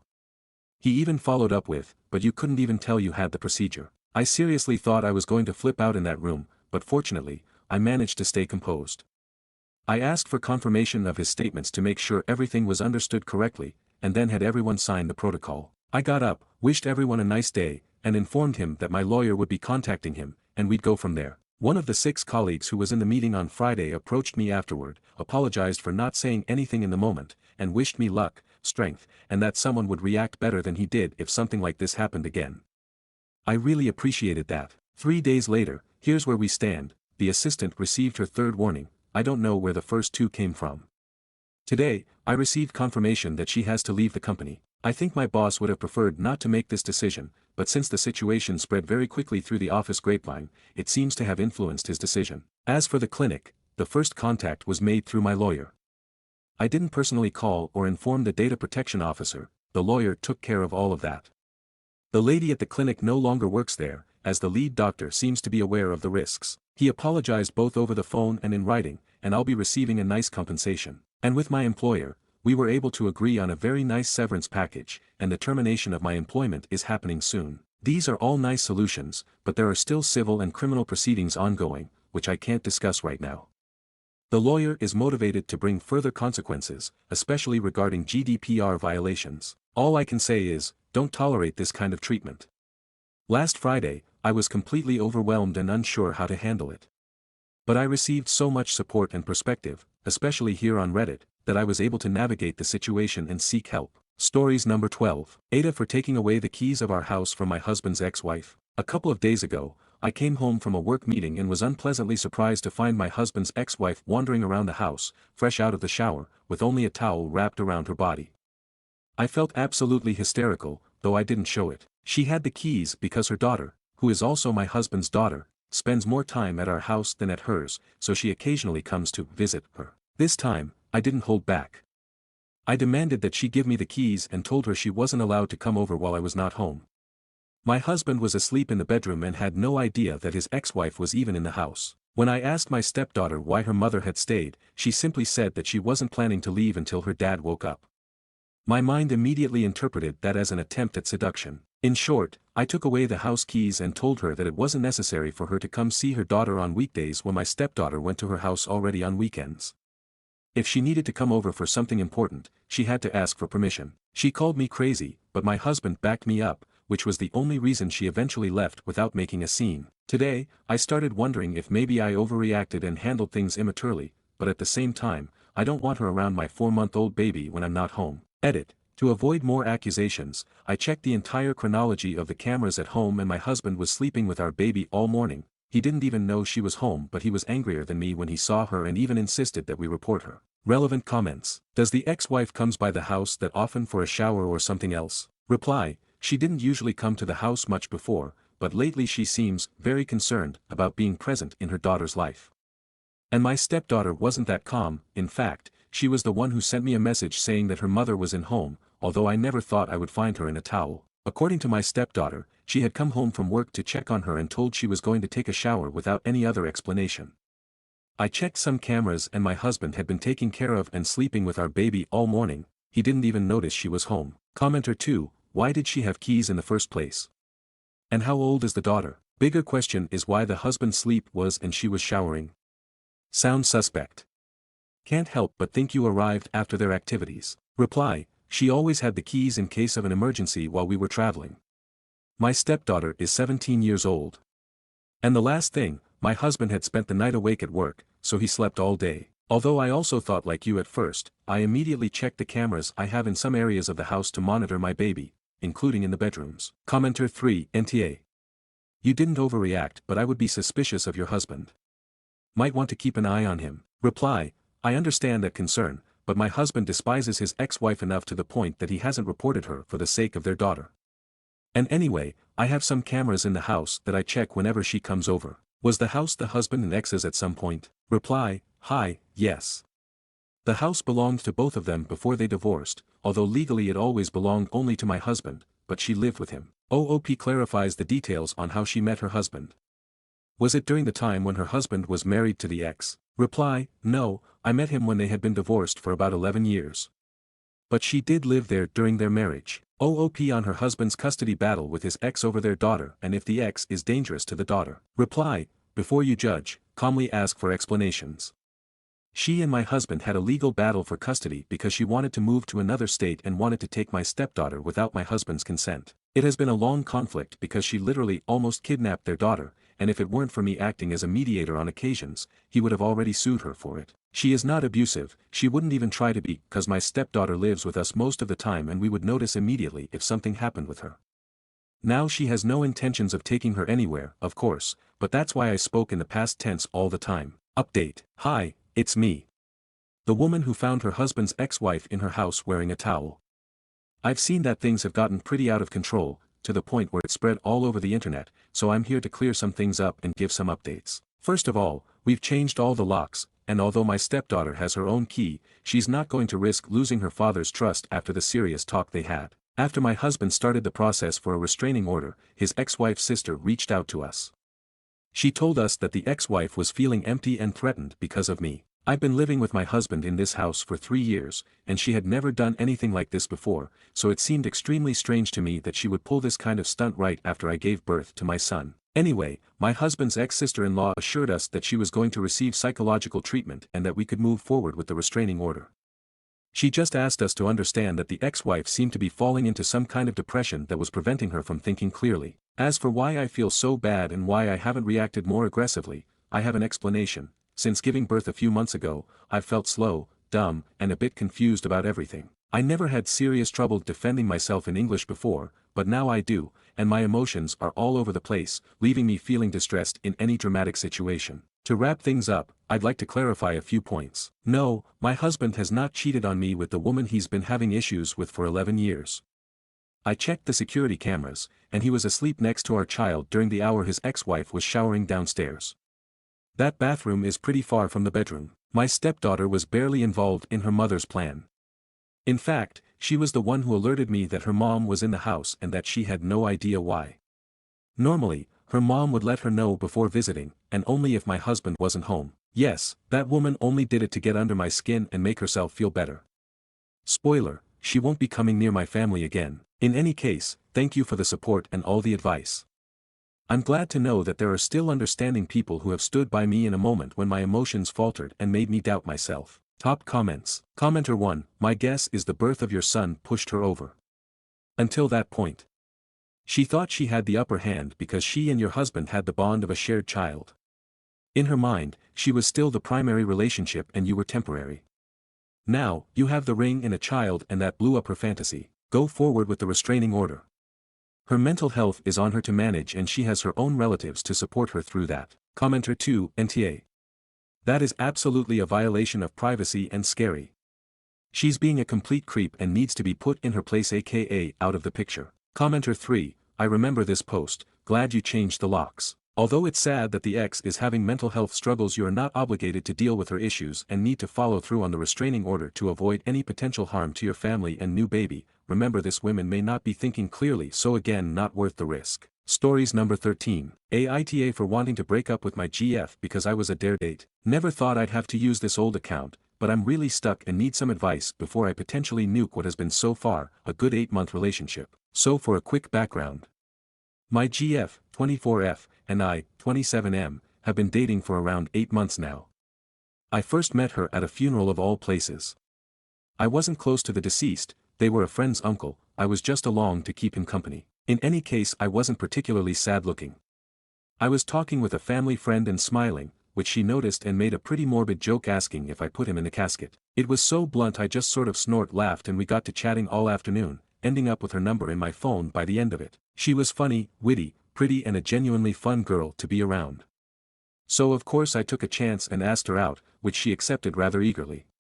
My ego was through the roof at that, little did I know. I came home a little earlier from work last night, I was covering a shift and the bloke I was covering came in anyway, so they didn't need me for 8 hours. Anyway, I came home earlier than planned and overheard my GF laughing with someone on her phone. I was about to surprise her with a little jump scare when she said, and I quote, I never meant for this whole thing with BF to last so long. I'd never normally date someone like him. She spotted me shortly after saying that. I admit, I made a noise I can't even begin to explain and she heard me. I'd never seen someone go that pale before. She was all wide teary eyes and quivering lips. GF then spent the next hour or so confessing that she never planned to date me, but once her friends found out she'd given me her number, they found a pic of me online and apparently found me so hilariously unattractive that GF just had to fake date me for a week to give me hope. I wish I was joking. Her friends and apparently GF are all still stuck in their mean girl high school phase. GF agreed, but I guess apparently forgot about it because we've been dating for 8 months, not 1 week. She told me that she was stupid for agreeing with it and that I was a really good bloke, and that she really did love me, but she never expected to actually feel that way about me. Why? Because I'm not her usual type of guy. When I asked her to elaborate, she mumbled that she didn't initially find me attractive at all, but after dating for a few weeks she stopped caring about my looks. I admit I sort of lost my temper here and called her an immature waste of my time.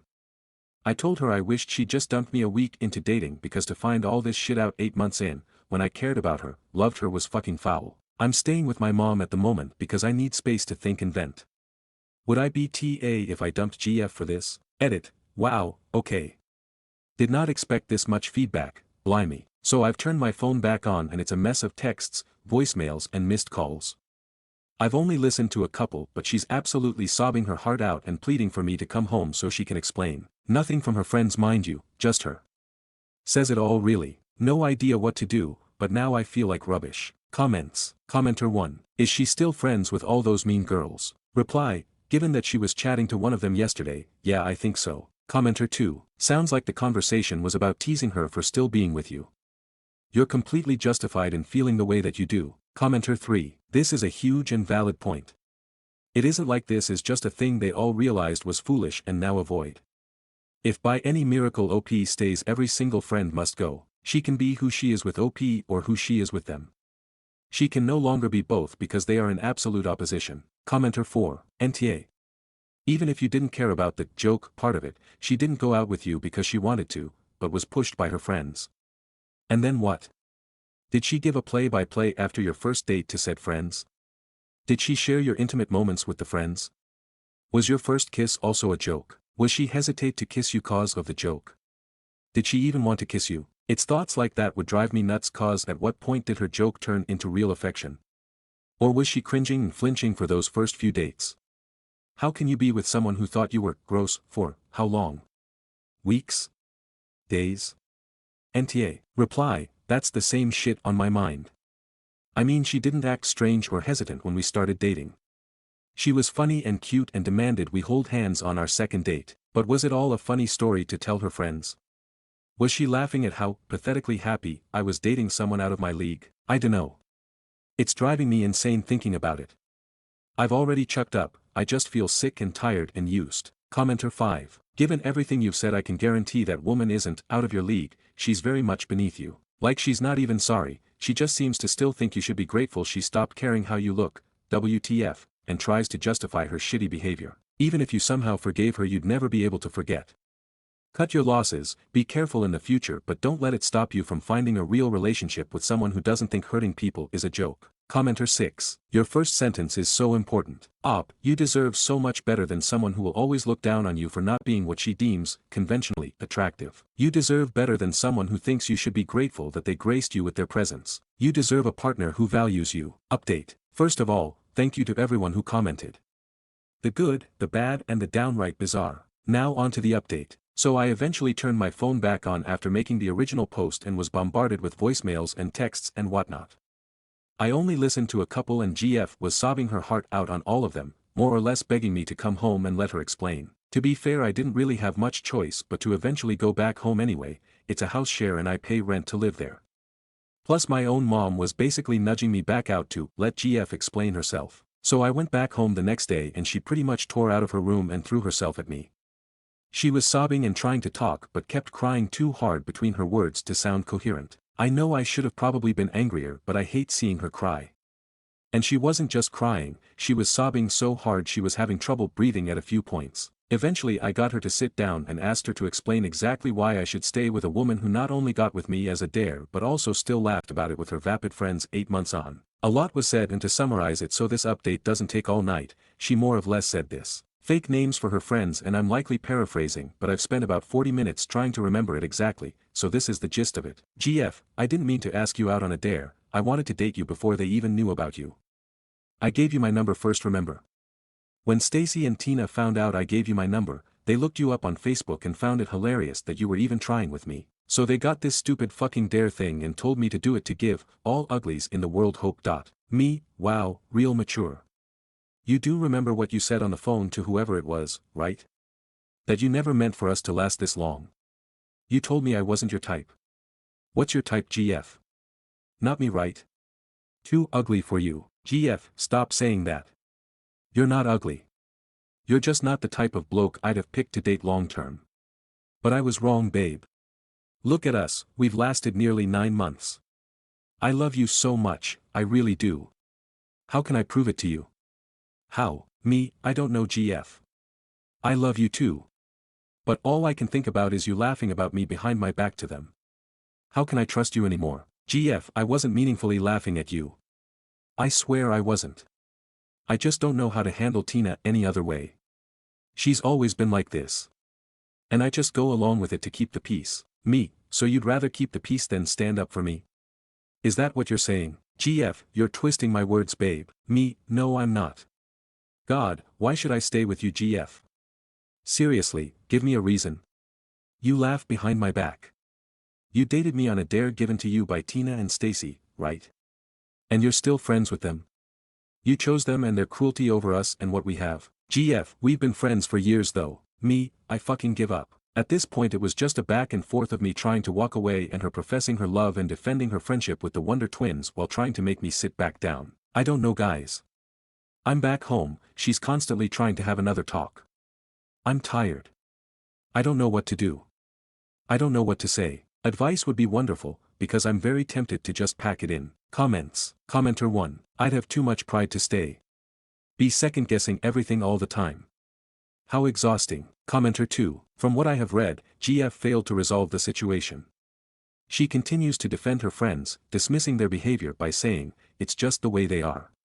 She remains close with these friends, laughs with them at OP's expense, joins in their jokes about him, and allows them to disrespect him without taking any action. Despite all this, she chooses to maintain her friendship with them. To me, this feels like siding with her friends over her boyfriend. Where has she stood up for him? Where has she defended him? Where has she expressed disagreement with the jokes and the disrespectful comments aimed at him?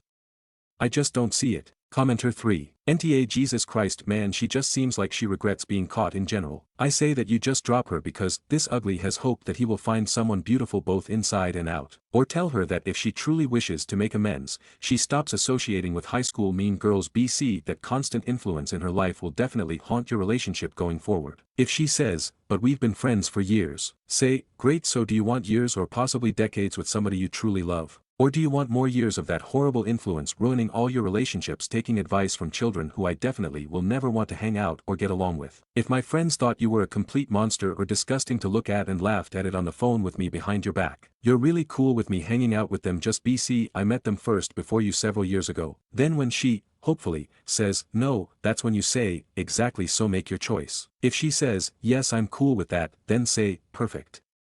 I would rather date someone with as much self-respect as I have, so enjoy your single friends keeping you single BYEE. Commenter 4. Those girls are the mean girls and there's a chance your GF is in a controlling friendship with them. If you love her and want to be with her, then tell her she needs to let go of these two girls, at least for a certain amount of time. If she can't do that, then there's no hope, because they are going to trash you always. Hell, they probably talk shit about your GF as well, so this is on her now. It's very possible to not be completely into a person at the start, and once you get to know them, you see them in a different light. One new update. This should be the final update, you'll see why. So here it is. I'll be brief with this because frankly I'm done with it all. I tried one last time to get any sort of sense from GF. I sat GF down and told her that I'm hurt and beyond disappointed that she didn't have the spine to stand up to her friends. That she'd rather keep the peace over defending the man she repeatedly claims to love. GF got angry and told me I was putting her in a position she couldn't possibly win. If she had a go at her friends, she'd lose them but keep me. But if she refused, she'd keep them but likely lose me. She told me she genuinely didn't know what the fuck to do. I said that as long as she's enabling Tina and Stacy's crappy personalities, she'll never stop being their doormat. She just went quiet at that point, said it was only Tina and then just kinda shrugged. So I told her that the fact she was even struggling to make a choice between them and defending our relationship was enough of an answer for me. I told her that while I'm not the most attractive bloke, her and her friends were far uglier than I could ever be and I deserved better. So I broke up with her. It was messy, she got physical. Not violent, just grabbing onto me really tight and trying to kiss me while offering sex. She was still full on ugly crying too. It was crazy. I've seen her cry and get mad, but I've never seen her like that before. It genuinely disturbed me. I left and I'm back at my mom's for a bit. Now I know I'm not a kid anymore, I'm 27. But my mom and I have always had a really good relationship, so I told her everything. She listened and didn't interrupt until I was finished. And then she pretty much said what a lot of you told me. She told me I'm handsome. Moms always say that though. She told me that GF is a silly girl who'll never have any kind of meaningful relationship as long as she lets her friends bully her around. And then she told me that I'm young and I'll find someone who'll love me so much that she'll fight tooth and nail to defend me. I won't lie. I cried a bit. It felt good to feel worth something for once. I didn't really realize how little I felt that way with GF until that conversation with Mom. She even made me apple crumble, my comfort food. My younger brother, 20M, still lives with her too. He's been kicking my ass at chess. Bloke's a wizard, I swear. Mom and I had a long chat about my living arrangements and have decided that I'm going to move back in with her in a couple of months. I've spoken to the agency and unfortunately they won't let me end the contract early without a payout for the remaining months. So I'm just gonna stick around till then and then go. It's gonna be awkward since we have to live in the same house share for a bit longer, but I'll manage. I know some of you really wanted me to work it out with her, but frankly I have too much self-respect to stay with someone who doesn't care enough to defend me from her friends. Not to mention whatever the hell she was trying to do before I dipped out. It seriously freaked me out. Thanks Reddit. You all helped me make a choice between staying and sacrificing my self-respect to be with a woman who doesn't truly love me as much as she claimed, or leaving her in the hopes that I'd find someone better one day. I hope I chose right, but I guess only time will tell. Thank you all. Comments. Commenter 1. But frankly I have too much self-respect to stay with someone who doesn't care enough to defend me from her friends. I recommend you read this 5 or so years from now and then you will realize how big of a bullet you dodged. Good luck. Commenter 2. Plenty of people eventually find they're happier being single. Commenter 3. Still ente, you made the right choice OP, listen to your mother. She's the only woman in this whole mess that has any sort of sense in her head. As for you crying about it all, good. Cry, you apparently needed it. I wouldn't even wait until you've paid it all off OP, get your things and go stay with your mother. No telling what your ex will do, you've got 2 months left right? Nah fam, get out of there. Stories number 14. Aita for humiliating my sister's fiancé at a family gathering after what he did to her. My sister, 28F, has been with her fiancé, 32M, for 3 years. She's always been the more reserved, quiet type, while he's loud, extroverted, and sometimes a little over the top.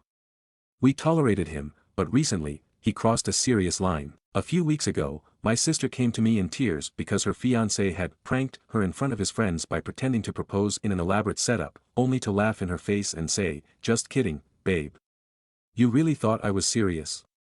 His friends all laughed while she stood there, humiliated. She didn't break up with him, which I think she should have, but she was heartbroken. He later gave her some half-hearted excuse about how he actually had a proposal planned soon and this was just a joke gone wrong. Fast forward to this past weekend at our parents' house. We were having a big family dinner, and he was there, acting like nothing happened. While chatting, someone asked when they were getting married, and before my sister could answer, he smirked and said, "Guess she'll just have to wait and see, huh?" That was it for me. I smiled sweetly and said, "Oh, is this like how she had to wait for that hilarious fake proposal in front of all your friends? That was so funny, right? Let's all have a good laugh about it now." The table went dead silent. My sister looked mortified, but my parents looked pissed at him. He stammered something about it being a joke, but my dad straight up told him, "That's not a joke. That's cruelty." He left shortly after, and now my sister is mad at me for embarrassing him and making things worse. I told her he embarrassed her first and deserved to be called out. My parents are backing me, but my sister says I've ruined things for her. Stories number 15. I'm hosting a birthday party for my kid and once again a parent has demanded I pick them off and drop them off. As the title says, I'm hosting a birthday party and I let my daughter invite some new friends she's made this year. Yesterday I get a text stating, "My daughter and I would love to attend, and since I don't drive the only way we can attend is if you drive me and my daughter to and from the party. Please let me know because my daughter is very excited to be able to attend." This is literally the first conversation I had with this woman. I don't know her from a hole in the ground. I told this parent I'd be too busy hosting to drive anyone. She seemed really upset in her reply. We live in a farming town that is spread out over a large area. For all I know she could be on the other side of the township and it could take a very long time to drive them. I also have to pick up the cake and snacks day of the event. I also have to set up and decorate the rental hall the day of the party and tear it down. The rental hall is cheap, but that means I'm responsible for all the cleaning, so that means I'll be there for a long time. This isn't even the first time I've been asked to pick up and drop off another family for a birthday party I was hosting. At least the last time it was a cousin-in-law and not a complete stranger to me. I hope there isn't any social fallout for my daughter, but I already told my kid to blame me because I don't mind taking the blame. Stories number 16. AIO for being upset that my 24F boyfriend, 25M, cancelled our romantic dinner to take his mom and sister, 25F, instead. Basically what the title says. My 24F boyfriend, 26M, of 3 years had told me over the weekend that he made reservations for a romantic restaurant on the lake. I was excited because our jobs don't allow us a lot of time to spend together as is. I packed a cute outfit and got everything ready this morning to change into after work. Then, he texts me. "I actually can't take you tonight, I'm going with my mom and sister, 25F, instead." Now, normally, I'm pretty understanding, but this is weird, right? He kind of just brushed me off with a, "Well, they really wanted to go. So yeah, sorry." I have no problem with him spending time with his family, but this was supposed to be our date. Not to mention I had to prepare and pack everything since he lives about 45 minutes away from me. Now he's going to enjoy a romantic dinner with his mom and sister and I'm going back home to be by myself. AIO for being upset about this. Relevant comments. Commenter 1. Is this normal behavior for him? Reply. Honestly, yes. I usually take the high road with things like this. He loves them a lot and likes to spoil them, but it's starting to affect me. Commenter 2. Is he actually going out with his mom and sister? Is this normal for your relationship? Has he always put his family first? Have you confirmed with his fam that he's going out with who he says he is? All around weird. Reply. I know it sounds so weird, but this is normal. He's really close with them. I know he's not lying about it, part of me wishes he was. I just think he's a family man. Like a super family man to the point where I'm left behind. Update. Thank you all for your advice. I have read all the comments, and I went ahead and pressed the issue a little further with him. To respond to some questions in the comments. Do you get along with his family? His family and I get along pretty well. We've been on trips together, gotten each other gifts for holidays, birthdays, the whole 9 yards. I have always had a creeping suspicion that they didn't like me because when I come over, they are super passive and don't really engage in conversation with me. When I ask my boyfriend, he says they're just reserved and shy. I think they just don't like that the only man in their life has a girlfriend. Is he cheating on you? I can confidently say he's not cheating on me. He just has this weird relationship mama's boy thing going on that has always slightly bothered me. He literally goes out of his way to show his appreciation for them. Sometimes it's endearing, but sometimes, I feel like I'm on a back burner. Now. He said he understands where he went wrong and doesn't want me to feel like I'm the last option. Apparently he's been canceling plans on them for a while, so he felt bad when they expressed interest in going to dinner with him tonight, just them three. He said he actually made the plans with them yesterday but forgot to text me before I got all my stuff packed up. I'm still not satisfied with this response, so we'll have to talk in person after he enjoys his dinner with them. I will be putting my foot down about the mom and sister thing. Like seriously, his sister is older than me and he treats her like she is 9 years old. Thank you to all the women, and men, sharing their FIL stories. You've given me confidence to stand up for myself. Also, thank you for the laughs. I tend to make light of situations. Your concern brought me some joy today. I felt crazy, but you all made me realize I need to stand up for myself right now. Update. I wasn't going to update, but I am livid. To clear it up from the beginning, his mom and sister knew that we had a date. They proposed the idea to get dinner with him. He told them he had already planned a date with me. They made sad faces and sighed, oh, okay, sad face. That's when he felt bad for them. The fact he even told me this is insane because why are two grown women guilt tripping you right now? I FaceTime called with my boyfriend last night, before dinner. We had a serious talk about his family and how I need him to start stepping up more. I told him I want be option number 3 for my entire life and threatened to leave if that was the case. He understood, agreed, and we moved on. He said his mom was just stressed about work and wanted to talk to him. Sure. Told him to enjoy his dinner and everything. Fast forward a few hours later, during supposed dinner time. I'm on FaceTime with him again and wondering why he's not at the restaurant. His mom and sister fell asleep. They literally just fell asleep. Here I am literally begging this man for one day a week to see him and his mom and sister, who live with him, fall asleep. I told him straight up that they disrespected his time and did all these theatrics for nothing. So, yeah. That's the update. Thanks for all your tough love and good advice. I have a lot to think about today. Really, even the mean comments were good. I don't normally talk to people IRL about my relationship, so I appreciate the little bits of advice. Top comments. Commenter 1. You deserve a better man. Stop begging him for attention. You'll always be an afterthought for him. Find a guy who will prioritize you. Have some self-respect. Commenter 2. If you do want to stay with him, I recommend you make yourself scarce, meet up with friends, prioritize everyone else over him, never call him first, don't have time for him when he wants to meet.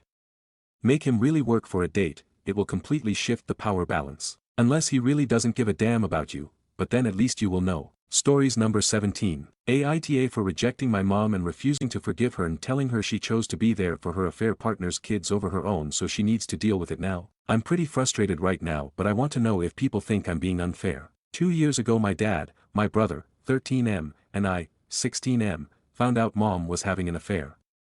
It shouldn't have surprised any of us.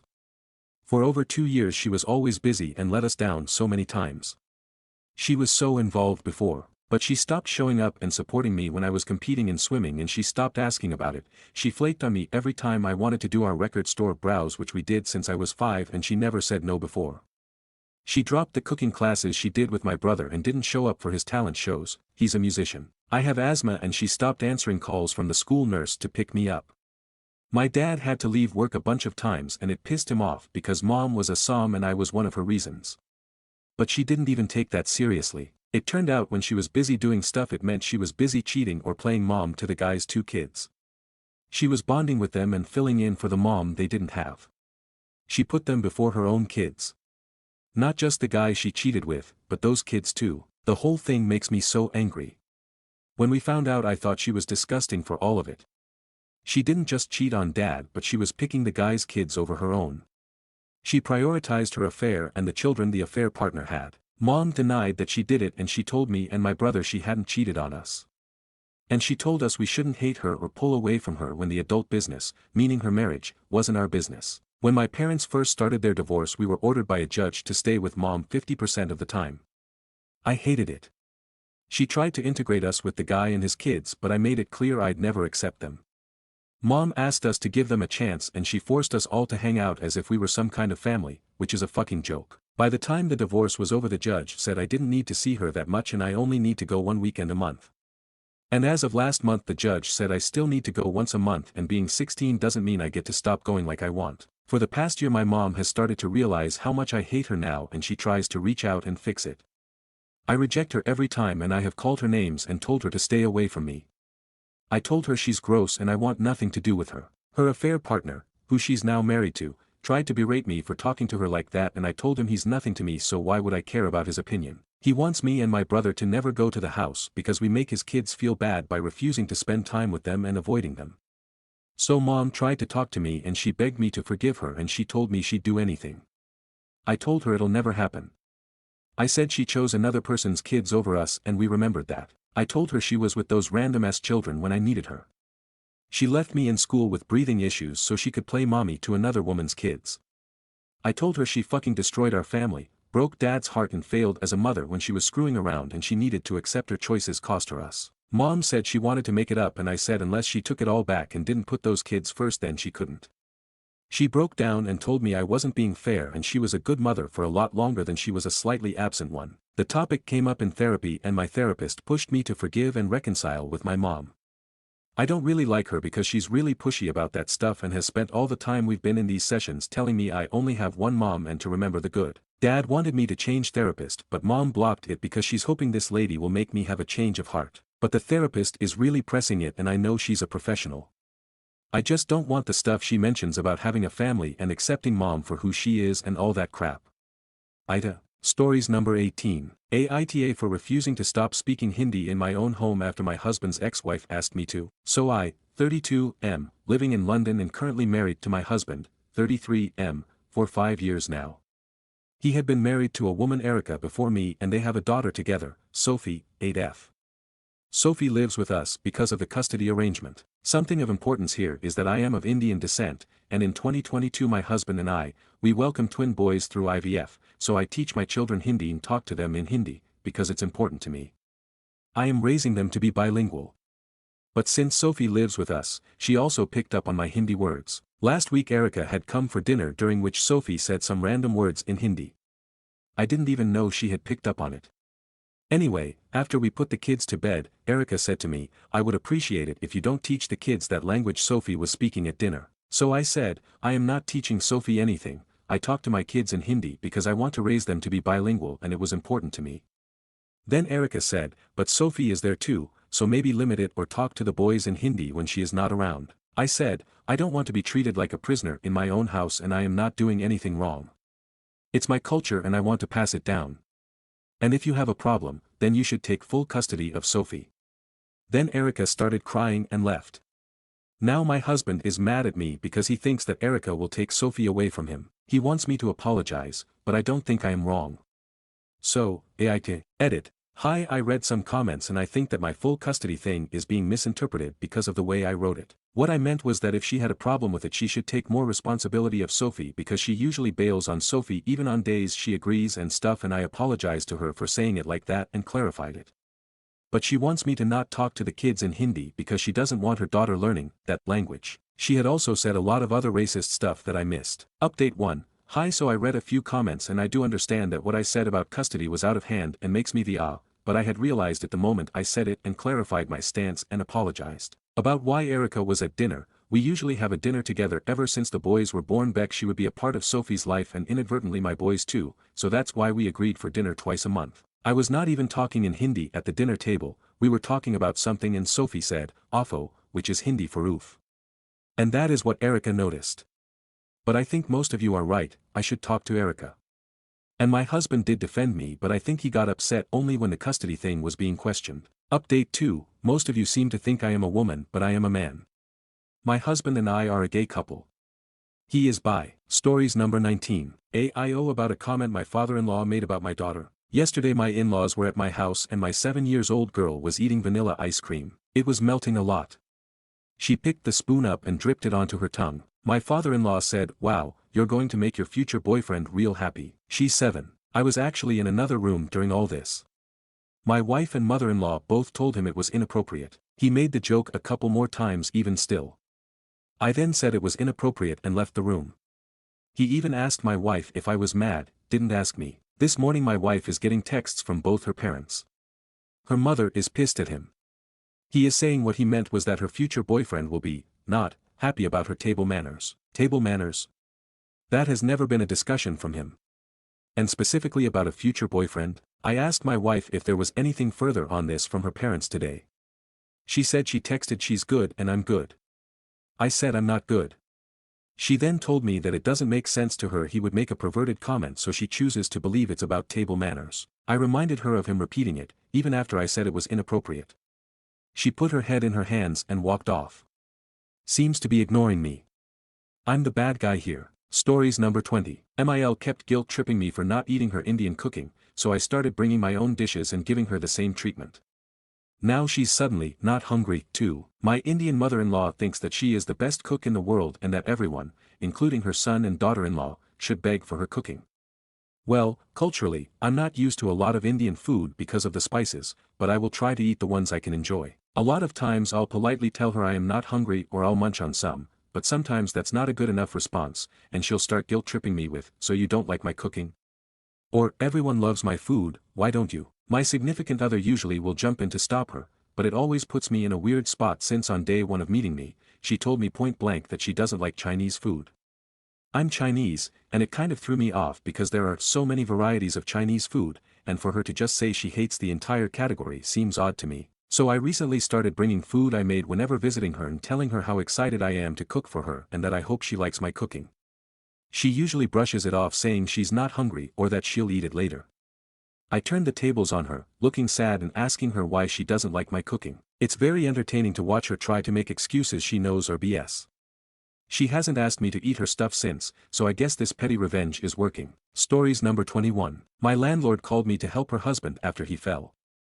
He died in my arms. My LL lives on the same land, half an acre away. She's called me over a bunch of times to help her out with her husband. Since I have used to be an IHSS nurse for my dad and grew up with disabled parents, I was completely okay with helping her out with his medical needs. They're old. Of course I'd help. Well, yesterday she called me very panicked. I had to run fast to her house. He had fallen in the restroom and I think hit his head on the wall and tile floor. Face down, groaning with every breath, I think he had thrown up a bit, bleeding from his head, but I never figured out what part. Lots of blood and bodily fluids everywhere. I had no idea what to do besides try to get him to breathe clearly. My LL was on the phone with 911 on speaker and the operator kept asking me questions I felt were so stupid, just send the fucking help already. I had to use every ounce of strength I had to pull this man to his side to breathe and finally he did, but he wouldn't stop groaning. He randomly started trying to get up, move his legs and try to sit up, but there was just no way I could get him up. I kept trying and trying, but I ended up just holding his head and rubbing his chest and talking to him. I told him to just stay with me. I reminded him my school starts soon for my PDA, I want to be a physical therapist, and I'd be here to help him work out. I said over and over to just stay and that his dogs were right here, and everything was okay. My LL left me there to put the dogs in the crates and let the ambulance in the yard. I watched his eyes roll. I watched the breath leave his body. I kept trying to keep him awake, I might have even yelled I don't know, I just remember being pulled back by an EMT and my husband and my mind just blanking. They resuscitated him once, and tried for 40 more minutes. I sat there on the floor listening to my LL cry. 48 years they spent together. My dad died in my care when I was his nurse. I didn't get to spend the last moments with him because he passed away while I was taking a short nap that I fucking regret. I wasn't even there for my dad's last moments, but I was here for my landlord's. I had a circus trip for my family this weekend, but I postponed to next week. I think I need to take this week off of work in general. Every time I close my eyes I see his face covered in everything and his eyes locked on mine while he listened to my words. I can't stop thinking and thinking and thinking. I saw my dad passed away, before him I saw my grandma pass away, and after my dad died my mom died a year later and her caretaker told me everything in such detail I threw up from sadness and anger and a slew of emotions I don't even have a name for. I feel like I have too much in my head. I'm so fucking tired of seeing so much death, I can't take this. My head hasn't stopped spinning and I can't sleep. I just keep seeing his face. I keep hearing the groaning sound he made with each breath. I think I need to admit myself or something. When my grandma died I started having a pill problem to try to drown the thoughts. At 3 a.m. this morning I found myself in the bathroom, no idea when I got in there, but I grabbed a bottle of my sleeping pills and just stared at them for almost an hour. I don't know where my head is right now. Thanks everyone for the advices. It's 5:50 a.m. and I slept for the last 2.5 hours, but I'm up again after another bad dream. I'm going to reach out to my school counselor and probably take a day or two off of work. I did tell my husband about the pills and he immediately took them away, and we talked about me speaking to someone instead of going back to those unhealthy coping skills. I feel so selfish because I know it's not even about me, it's about my LL losing her husband, but this is just a lot. Thank you all for the Tetris suggestion and the support. I'm going to take a morning walk. Stories number 22. My SIL was neglecting a baby she was babysitting. So I posted yesterday about my SIL neglecting a baby she was babysitting. I see a lot of people wanted to see an update after the baby's mom shared a post to our SIL to the town.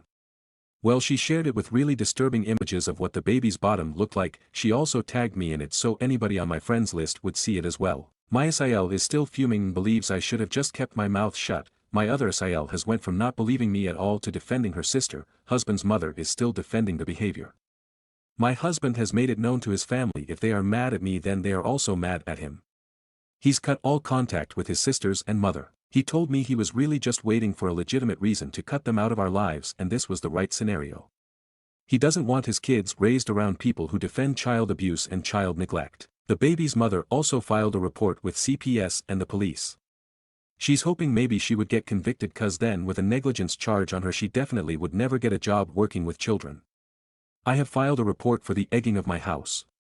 We don't have any cameras so there's really no proof. The police in our county really let a lot of things go so I'm not holding my breath that anything will actually be done. I've come to terms with this. I'm sad my son won't have a close relationship with his cousins anymore, but I'm hoping maybe with CPS and cops involved they will take a look in her home and keep her accountable for taking care of her own son. My real friends and my family are 100% on my side. I guess this was a good thing. My SAL won't be trusted by anybody in this town to be anyone's babysitter. And it had weeded out all the bad people me and my husband shouldn't be close with anyways. Anybody who will defend a child abuser is not anybody we'd want in our circle anyways. Stories number 23. I, 28F, rejected my husband, 33M, for the first time and his reaction grossed me out. My husband and I are trying to spice up our sex life. I am the one actively trying to, he's just along for the ride. We were watching a racy movie and I asked him if we can choose 2 toys out of our collection tonight. He gave a, "Do we have to?" kind of reaction and made a vibrator joke. We went to the bedroom, I pulled out the box of toys and he chose the wand, and I asked him if he can choose another, and he said no. Because it feels like pulling teeth to try to get him to be proactive in our sex life, it upset me enough that I told him I don't want to have sex anymore. It's the first time I've ever rejected him, whereas he probably rejects me at least several times a month. He demanded I come back to bed or he was going to get really pissed. I think that reaction is insane. Tried to communicate how I feel like how we go about our sex life makes me feel unsexy and undesired. He refused to communicate with me and now I'm sleeping on the couch. We're already going to couples counseling, what the hell am I supposed to do? Edit. There was no point where I was forcing him to do something he didn't want to do. We got the toys as part of a compromise for the lack of effort he puts into our sex life. For example, I have asked him to blindfold me for 5 years. He doesn't say no, he says, "Do I have to?" I have had conversations with him about how remarks like that kill the mood. And then he tells me he wants to try more kinky stuff, but when it's actually in the moment he'll sigh and act like it's a chore. I feel like I make such a big effort and this man has not once given me a massage without me asking. And of like the 7 massages I've ever asked him for, not once has he been able to respond with anything but, do I have to? Stories number 24. Aita for not letting my father walk me down the aisle because of his infidelity. When I, 26F, was 16, my older brother and I found out our dad had been cheating on our mom with her very close friend. We also found out that it had been going on for years. He gaslighted us about it for a bit, but eventually came clean. Of course, this completely devastated everyone, especially considering at that point, my parents had been married for over 15 years. In the end, they decided to work through it. They went to therapy, she forgave him and they stayed together. However, this completely ruined my relationship with him. Up until that point, I thought my dad was the greatest man in the world. He really was my best friend, but after finding out about the affair, I wanted as little to do with him as possible. I moved out at 18, but leading up to that, I avoided him as much as I could. That worked for a while. Now, it's been over 10 years since it happened and it's starting to create bigger issues in my family. I'm getting married next year to an incredible man, and I'm very excited about it, but my family is upset about me asking my brother to walk me down the aisle instead of asking my father to do it. My mom said he's really hurt by it, which I completely understand and sympathize with, but my father and I haven't been close since his affair. My brother and I became even closer after it, and he was truly my rock during that time, so I want him included in the ceremony. Some of my family members are refusing to come because of this. Calling me bitter, tasteless etc., which is starting to get to me. I invited him to the wedding, he's more than welcome to come, I just do not want him to walk me down the aisle. I understand people can change, and from what I hear from everyone, my dad did. I think that's amazing and I have no issue with everyone forgiving him. But I just can't. He lied to all of us for years, pretending to be this great man but was cheating on my mom with someone who was like a second mom to us. And I don't want to be associated with someone like that, family or not. Aita for taking this moment away from my dad. Stories number 25. They fired me months ago. Most of my meals still come from their break room. I used to work at a small ice rink as a Zamboni driver. I'm a broke college kid and a few of the other employees were broke college kids, so they often had pizza, hot dogs, ramen and things of that nature in the break room. The thing is, they fired me in December. By that I mean they never said I was fired but they never scheduled me for any more hours and completely ghosted me. In doing that though, they never told me to give my keys back. The keys that opened the break room. So every week, I bring a Tupperware, go through the back entrance, and steal as much food as I can. What can I say, I'm jobless and can't afford food. There's no cameras. Who's gonna stop me? I technically work there. I'm invincible and my food comes from their wallet. Stories number 26. Aita. I told my boss about other employee's child, the employee was fired. I, 25, was hired in a small office. There are 10 of us in the entire company, including our boss. I share a room with 5 of these people. Our boss rarely shows up for work. I've been here since January, and in that time she's been always sick, working from home, or sending her son. That said, the job itself wasn't bad. Apart from one coworker. We work Monday through Friday. They brought their daughter to the office at least 4 times a week. Their daughter is 6 and honestly she was annoying. She always runs around the office, sometimes leaves the room and then starts banging on the door, you can't open it without card. When we're on the phone she can come up to us and fight for the phone or scream in our ear. She also took things from my desk a few times and refused to give them back. This is my second job so I was confused. I asked other coworkers about it, but they said it was normal and not to worry. I asked this particular employee about it. They told me that our boss let them do it and they basically ignored all my concerns and complaints. In mid-February, my boss came into the office. During a break, I had a quick, "How are you doing?" conversation with her, and during that time I admitted that the employee's daughter was irritating me a bit. She was confused. She asked me what I meant. At first I didn't understand what was wrong, so I said, "She can be very loud sometimes." My boss continued to look at me, confused. This coworker brings his daughter here, and now I was confused too. I said something like, "I was told that's fine." The boss didn't give me any answer, ended the conversation and left. Nothing happened that day or for the rest of the month, but in early March the coworker showed up at the office, stating that the boss had just fired them. They cried, telling us that our boss was monitoring their behavior, and that she ignored all their hard work just because they brought a child here. Everyone in the office was upset and tried to comfort them, while wondering who had told her. Somehow I managed to pretend it wasn't me and agreed when they assumed it was the boss's son who told her, but when I got home and told my partner and friends and then my parents, most of them sided with the employee and said I should have never mentioned it and that I should have read the room. Stories number 27. Hotel refused to let my boyfriend and I share one bed, same-sex couple, what can I do? Upon checking into an airport hotel next to O'Hare in Chicago, the hotel receptionist refused entry until I upgraded to 2 beds instead of 1. He even stated if it was a man and woman, 1 bed would be fine, but I cannot allow 2 men to sleep in the same bed. I had to pay $20 extra for 2 beds after he refused a total refund of the 1-night rate I had already paid. I am angry, humiliated, and traumatized. I know this is light discrimination, but man does it feel terrible. I understand so much more about the injustices in my country and the world now just with this tiny civil violation. My entire sense of safety is totally in question after this tiny incident. After researching, I see that this hotel has broken the law. What can I do? What should I do? Am I legally entitled to anything to make this right? This is a small hotel chain with several hotels across the Midwest. Stories number 28. I edited nudes sent to me by a friend. I am 24, took a few years in Photoshop and consider myself to be sort of good at it. I have a female friend, let's call her Ella, who I met about a year ago. She does some photography and modeling as a hobby. To start off, I have a small photo retouching business. Nothing special, just a little side gig that makes me some cash on the side while I get my degree. Also, I have a business email set up that I use only for my business and nothing else. My friends know this and they know to only send me things on it if they need any work done. About 2 days ago Ella F22 sent me a text saying, "Hey, I'm going to do a shoot today. Would you be able to take a look at some of my pictures when you get the chance?" I replied, "Yeah, sure, just send them whenever and when I get time I'll take a look." A few hours go by and I get the email. Now, let me say I am not the most attractive guy. I'm pretty short. I exercise regularly but I'm not super fit. My hair is really hard to work with and I feel like I could do a lot better in the looks department. Also, I never ask for nudes from anyone. I feel like it's disrespectful. Also, I've dated but recently got out of a really nasty relationship that left me feeling pretty self-conscious. All of this leads to the inclination that if someone is sending me nudes, it's probably not because they're interested. Anyway, I get the email and it's about 20 nude pictures. Very tasteful and left nothing to the imagination.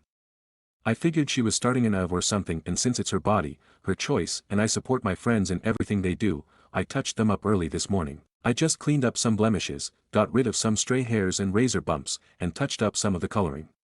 I also made a black and white set along with bit of dodge and burn. The long and short of it is, I spent a lot of time on it. After all of that was done, I sent back the edited versions with the message, "Hey, don't sweat payment. I hope this is what you're looking for. If you need me to take another look, let me know." She sent me a text maybe 15 minutes later saying, "This isn't what I was looking for at all." I said, "Oh sorry, I just wasn't sure what you wanted. If you want me to go back and redo it I can." Then I get the text, "It's fine. IG2G. By super confused, so I called her roommate, who I am also friends with, and asked if she was okay. She let me have it. Started calling me dense, stupid, a jerk, and many other things. Through the insults I finally got the real story. Maybe I'm just naive, but I don't know why she would make it seem as if she wanted me to edit them when she just wanted me to look at them. This just happened before I typed the post. I'm really not sure what to do. My last relationship kind of made me weird with dating, so I know I'm not ready.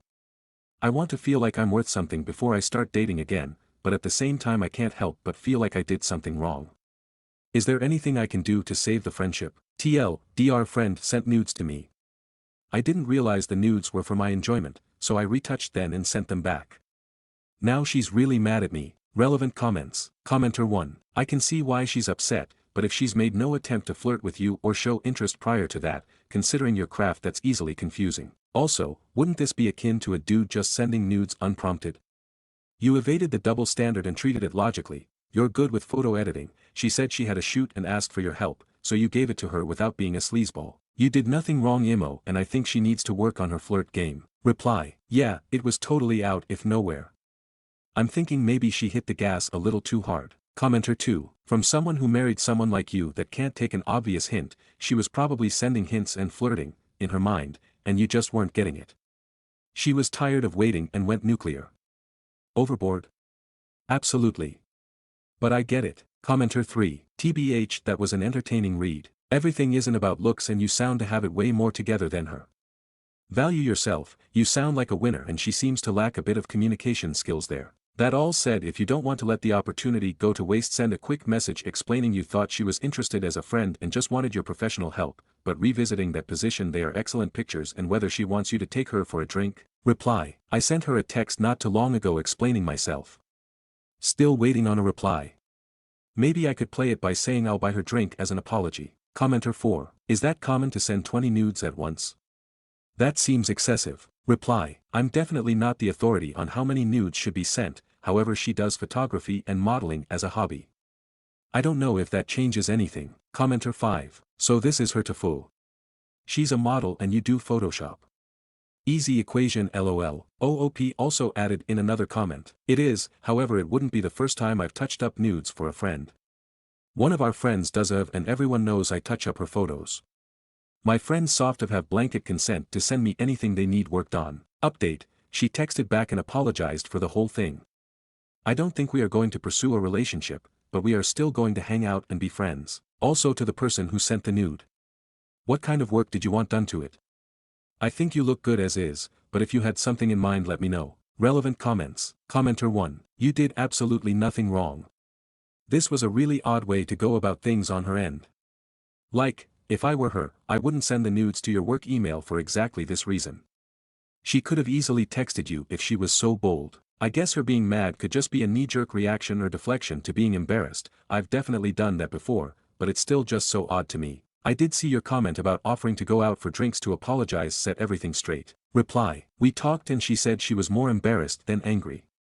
Her reason was she wanted it to have a shock factor to it and thought it would set her apart, but instead it was just awkward. Update 2. The roommate just called and apologized. I'm still pretty mad at her for all the hurtful things she said and I made that clear. She told me she went ahead and DoorDashed me some dinner to make up for it. To the second person who sent the nude titled, "No editing needed," I appreciate the picture. Thank you. I did see evidence of a few areas getting selected on your downstairs. Just know, the body you have is fine the way it is and doesn't require any changes. Again, thank you for the picture. Relevant comments. Commenter 1. This is absurd. Are you a character in an anime? Reply. This made me laugh really hard, but no, this is by far the craziest story I have now. Last update, looks like it's all over now. I'm going to start hitting the gym to work on self-esteem. I've also decided that I'm going to take a break from her and the roommate for a while. Also, if any of you need advice on Photoshop, photography, or need me to review your work, my DMs are open to you. Please message me first before just blindly sending nudes. Super awkward to open a random nude in front of my roommate. Like, help me out and give some warning first. Stories number 29. Aita, for telling my brother's girlfriend that she's not part of the family yet. I, 24F, have a younger brother, Jake, 22M, who has been dating his girlfriend, Maya, 21F, for about 6 months. I have no issue with Maya, we get along fine, and she seems like a nice person. But recently, she's been acting like she's already part of the family, and it's starting to get under my skin. It started small. She'd call my mom, which my mom found weird but didn't correct. She'd refer to our family group chat as our chat, and she'd sign cards with "Love, Maya and Jake" as if they were a married couple. I found it a little much, but I let it go, until last weekend. My family was planning a small getaway, just me, my parents, and my brother. We do this every year, and it's always been a just us tradition. When we were talking about it, Maya casually mentioned how excited she was for the trip. I was confused and asked, "Wait, you're coming?" She looked surprised and said, "Yeah, Jake said it's a family trip, and I'm family now." I kind of laughed awkwardly and said, "No offense, but you're not family yet." She looked stunned and just said, "Oh." The conversation got really awkward, and I could tell she was upset. Later, Jake went off on me, saying I was rude and made her feel unwelcome. I told him that I don't hate her, but 6 months isn't enough to be calling my mom or inserting herself into family-only traditions. Now my parents are annoyed at both of us. My dad thinks I should have been nicer, but my mom secretly admitted she finds it weird too. Jake is still pissed, and Maya has been distant ever since. Aita, for telling her she's not family yet. Stories number 30. Aita, for refusing to give up my college fund to help my parent with their debt. I just started college this year. Ever since I was little, my grandparents set up a college fund for me, and it's the only reason I can afford school without taking on massive debt. My parents always knew about it, and it was always meant for my education. Recently, my parents have been struggling financially due to bad investments and overspending. They sat me down and asked me to use my college fund to help them pay off their debts. They said that since they raised me, it's only fair that I help them now that they're struggling. I said no. I told them I was grateful for everything they've done, but this money was specifically for my education, and I wasn't going to throw away my future. They got upset and said I was being selfish and ungrateful. My mom even cried, saying she never thought her own daughter would turn her back on them. Now my parents barely talk to me. I feel horrible, but at the same time, I don't think I should have to sacrifice my future because of their financial mistakes. Aita for refusing to give up my college fund. Stories number 31. Aita for not letting my best friend propose at my birthday party. I, 24F, recently had a big birthday party for my 25th. I don't usually go all out, but this year felt special, so I rented a nice event space, had catering, and invited about 50 friends and family. It was supposed to be a night all about celebrating, dancing, and having fun. A week before the party, my best friend Lily, 24F, asked me for a favor. She wanted to propose to her boyfriend at my party. I was a little thrown off because I assumed she'd want something more personal, but she said she wanted to do it in front of all their mutual friends and thought it would be perfect timing. I was hesitant but politely told her that I'd rather she didn't. It wasn't because I don't support them, I do. I just didn't want my birthday to turn into an engagement party. I wanted one night to celebrate me, not someone else's relationship milestone. She seemed disappointed but said she understood. I thought that was the end of it. Well, apparently it wasn't. Halfway through the party, Lily tapped her glass and started giving a little speech. I had a bad feeling instantly, and sure enough, she turned to her boyfriend, pulled out a ring, and proposed right there. Everyone cheered, and suddenly, the whole party shifted focus. People were congratulating them, taking pictures, and I was just standing there, watching my birthday get hijacked. I didn't want to make a scene, so I smiled and congratulated them, but I was furious inside. After the party, I confronted Lily and asked why she went behind my back when I specifically told her no. She got defensive and said she couldn't pass up the moment, and that I was being selfish for not just being happy for her. She even implied that I was overreacting because it's not like your birthday was ruined, but it kind of was. I spent so much time and money planning this night, only for it to turn into her moment instead of mine. Some friends are on my side, but others think I should just let it go and that love should be celebrated whenever it happens. So Aita for not letting her propose at my party. Stories number 32. Tafo took a gas station boner pill drink. So about last week I went to a Walgreens urgent care combo since my partner needed to get a urine test for a UTI. While waiting around for the appointment to be finished, I ended up looking in the sexual wellness section because I needed lube and sometimes like to laugh at the strange male sex health products. Since all I hear about gas station boner pills is that they're snake oil and do not do anything, I had the bright idea of trying one out. I spotted one on the shelf that seemed the most interesting, the Extend's original formula male enhancement drink.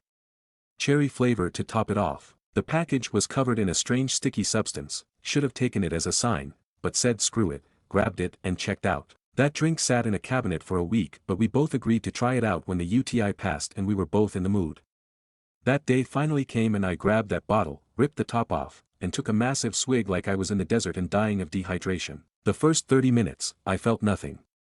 After that, I entered hell. That shit made me feel like the Incredible Hulk. That shit made me feel like the Terminator. That shit made me feel like the Predator. That shit made me feel like Max Payne. That shit is what Hunter S. Thompson was on when he was writing the Rum Diary. I could feel my heart beating out of my chest and I do not know if it was even beating in time. I thought I needed to go get an EKG but took a muscle relaxer instead to kill the feeling. Probably one of the worst feelings I've ever had and I do not recommend it. TLDR, took a gas station boner pill, felt like I was going to have a heart attack. Never doing that again. Stories number 33. Aita for making my boyfriend pay me back after he accidentally spent my grocery money on a video game. So, my 19F boyfriend, 21M, and I don't live together, but we sometimes grab groceries together when I stay over. Last week, I gave him $50 in cash to pick up some basics while I was at work. Later, I asked for the receipt, and he got all weird about it. Turns out, he accidentally spent the money on a new game and said he'd cover the groceries next time. I told him I wasn't okay with that since that was my food budget for the week. He got defensive, saying it was an honest mistake, and I was making a big deal over nothing. I said if it was no big deal, he could just give me the money back. He refused, saying I should let it go because he pays for things sometimes too, like an occasional takeout meal. I ended up just leaving and buying my own groceries, but now he's sulking and saying I overreacted. Aita. Stories number 34. Colleague harasses my sister at carnival. What the title says. A good friend of mine, who I also work with, harassed my sister at a party yesterday. I was actually there with her, along with some of my friends and hers. At some point, we split up. I figured she's not a kid anymore, and she was with people I trust. That was a mistake. At some point, she called me and asked where I was and when I could take her home. I went to her and I asked if everything was okay because she seemed really nervous and just off. She then told me that, my colleague, was being disgusting toward her. He hit on her, said things like, "Don't be so prude, just let me touch you," touched her by the waist, slightly pulled at the laces of her dress, and even pulled her away from the others, despite her repeatedly saying she didn't want that. He only left when one of her friends showed up. I was honestly speechless. This guy is a good colleague of mine, and man, seriously, my sister. I've been feeling guilty all day and don't even dare to bring it up with her again. Honestly, I also feel like she didn't tell me everything, maybe because he's a good friend of mine. But I don't want to pressure her into telling our parents, and I should have protected her in the first place, and I messed up. I really don't feel like working with him on Tuesday. Should I confront him? To be honest, I'd rather make him feel what I think of him. He might not even remember. And he was a really good colleague of mine. How should I deal with him? And should I talk to my sister again? By the way, my sister is 19, and the guy and I are 22. Thanks for your advice. Update. Because some people asked. My sister was sexually harassed by a friend of mine during carnival while I was away for a short time. I have since spoken to my superior, and preliminary investigations for a possible disciplinary procedure have been initiated. I also had a conversation with my friend after duty, if you can even call it that. It got pretty rough. I confronted him directly, and as expected, he denied everything. She actually wanted it, and she never really said no, etc. Today, he also started talking about loyalty within the brotherhood, probably to make me keep my mouth shut. But he completely shot himself in the foot, and hopefully, the disciplinary procedure will go through. My sister is doing okay for now, but she opened up again and told me more details. He really cornered her, pressed her chest to chest against a wall, and made it clear that if she didn't play along, she would really get to know him. That was more than enough information for me. That's why I spoke to my superior in the middle of the week. I had to call in sick on Tuesday so I could calm down and not do anything stupid. I'm struggling a lot with guilt for leaving her alone, and it feels incredibly uncomfortable facing her, knowing that this was one of my closest friends. Thanks again for all your advice and support. Stories number 35. It's time to finally confess this to someone. Back when my husband and I were first married, we were out with his mom and she said she had to make a stop first to drop off a wedding gift. Okay, no big deal. We were going to wait in the car for her, but she told us to come in with her because she didn't know how long she'd be. We walked into the building and straight into their wedding reception. OMG, my husband and I were mortified. The bride came over and they chatted and she was so gracious and invited us to stay and eat. Y'all. My mother-in-law accepted and went to fix herself a plate. We were stuck and didn't know what to do. So, our 19-year-old selves just sat there awkwardly waiting to leave. I still feel embarrassment 27 years later. Stories number 36. Can't tell anyone the whole reason my husband is in a mental health facility. My husband texted me a few minutes into his workday that he was coming home and needed to check himself into a mental health facility. I knew that the previous week, he'd had lingering thoughts that our child and I would be better off without him, but he seemed to get better in the days after that. When he got home he told me that the day before he looked up how much of his medication he'd need to take to kill himself, and that was what made him realize he needed help. That's what our family and a few close friends know, but he told me 2 other things that had been eating at him. A few months back he had a week-long, online flirtation. I'm honestly not so concerned about that. I don't think he would ever cheat on me. The concerning thing is that last month he got upset because the cat ate and killed almost all of his plants, and so he choked the cat.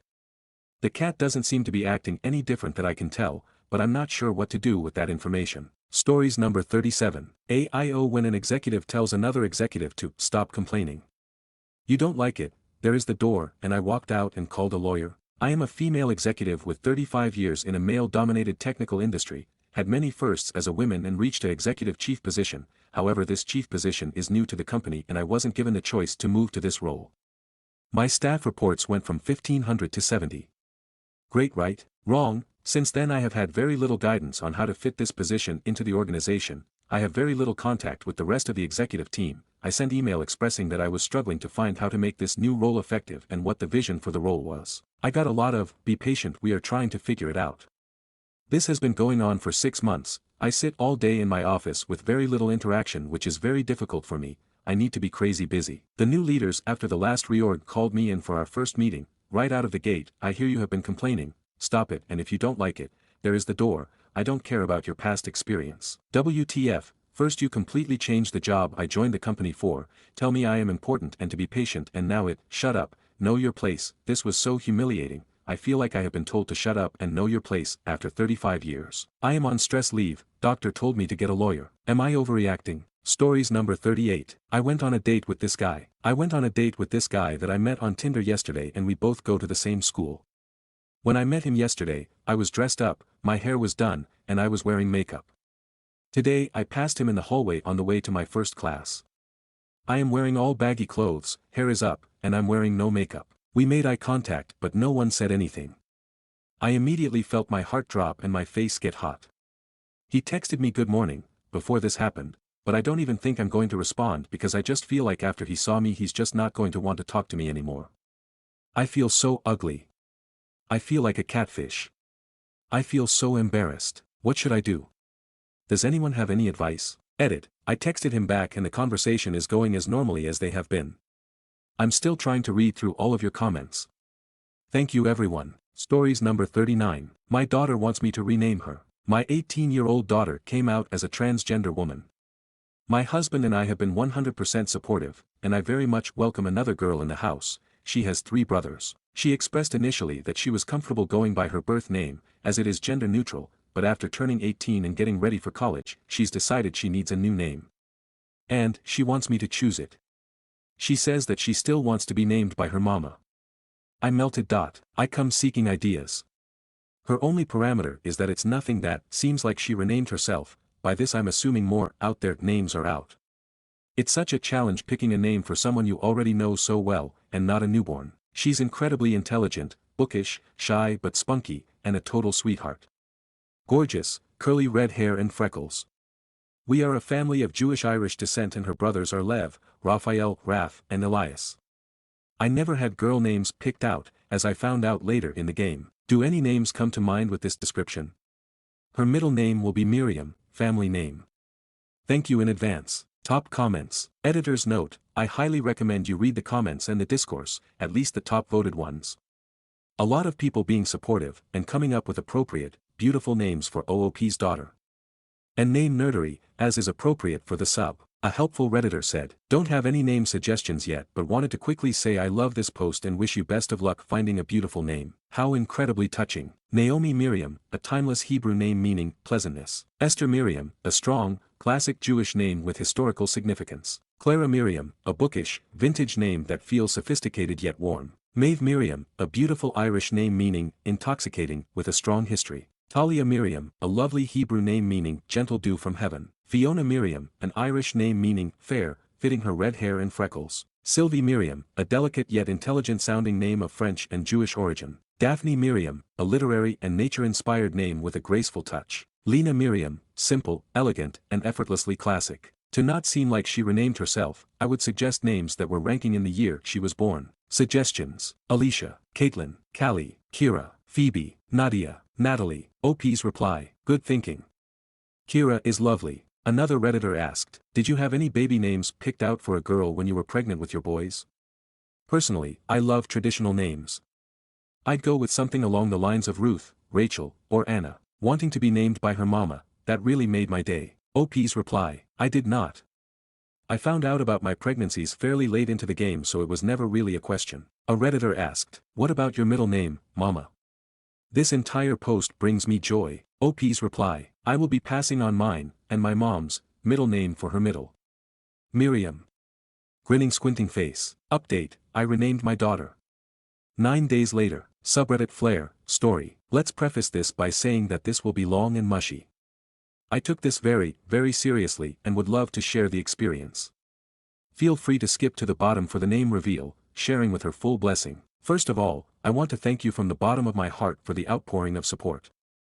The love far outweighed the hate, and we were absolutely awestruck by the support.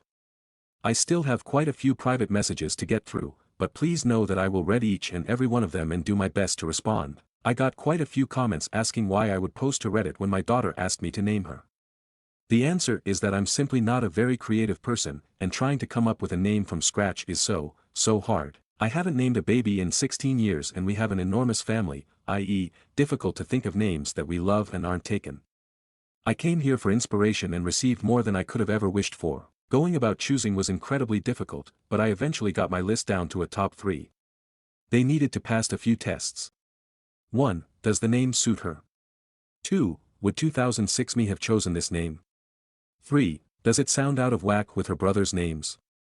And most importantly, does she love it? I brought the top 3 to her and she said, "Mom, this is defeating the purpose. I don't want to choose." So, I had another idea.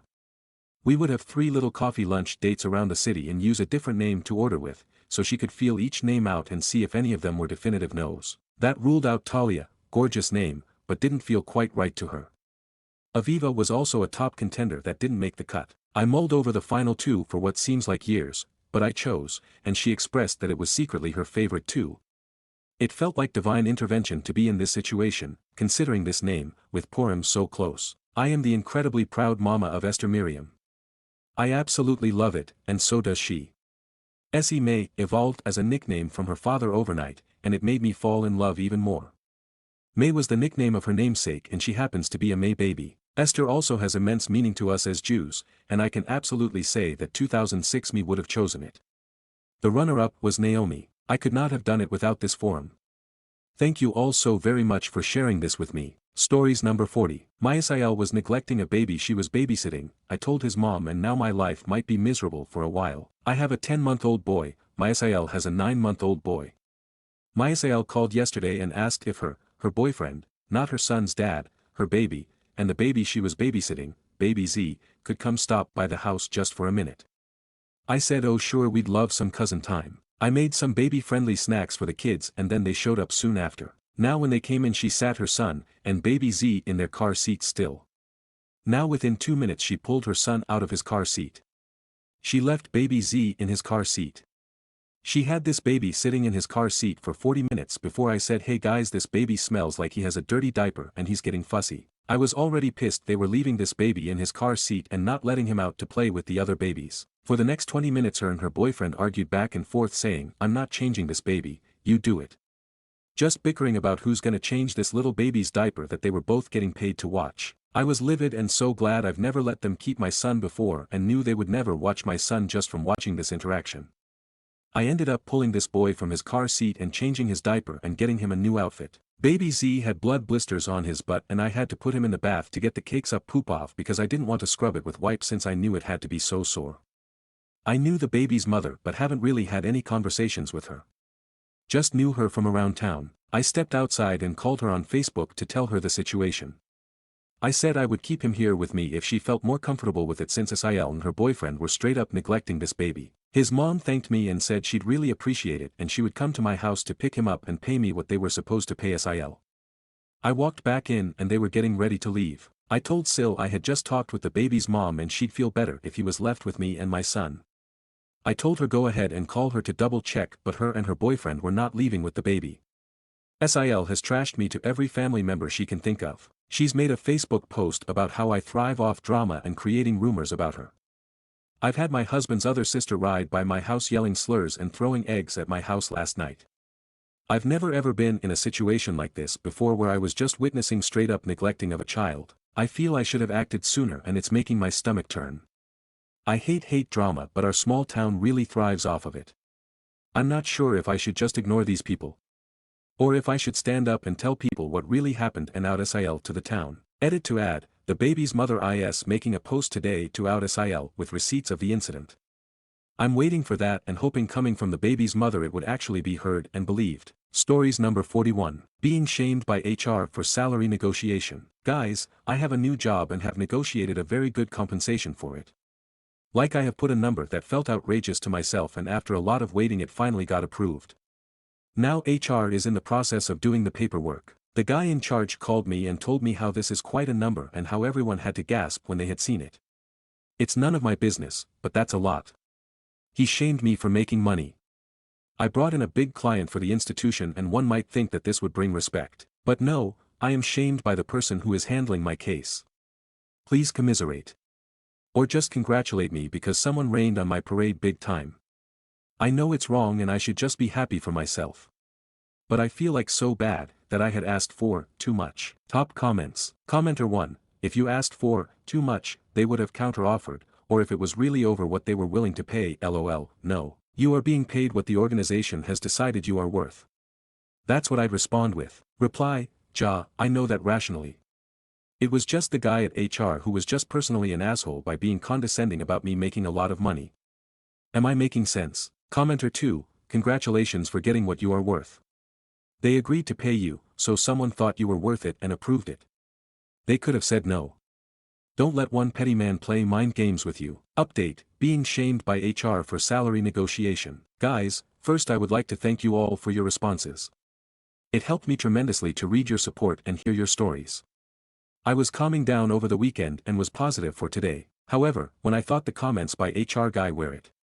Now, I would now get my contract and that's it. I was wrong. HR guy has now gotten the head of HR on board and they are trying to stop the contract from being issued.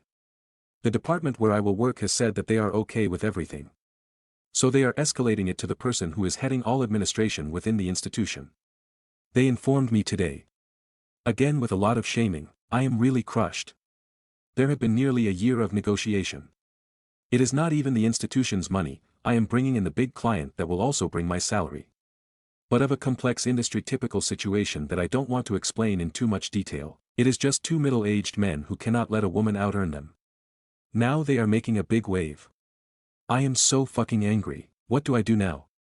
Talk to the top person who it is escalated to. Make a formal complaint. Bring the DA person in. This is not in US, so that is still a thing here. I am feeling many emotions, fury for those fuckers stalling my contract and trying to take it away from me. And fury for this old story of misogyny that is happening here. Shame for making a fuss over the money I want. This is so out of character for me, it hurts. I am a humble person who does not like to make any sort of fuss, but I guess here I need to escalate. Edit, typo, edit, I can't sleep, I am so angry over this whole ordeal.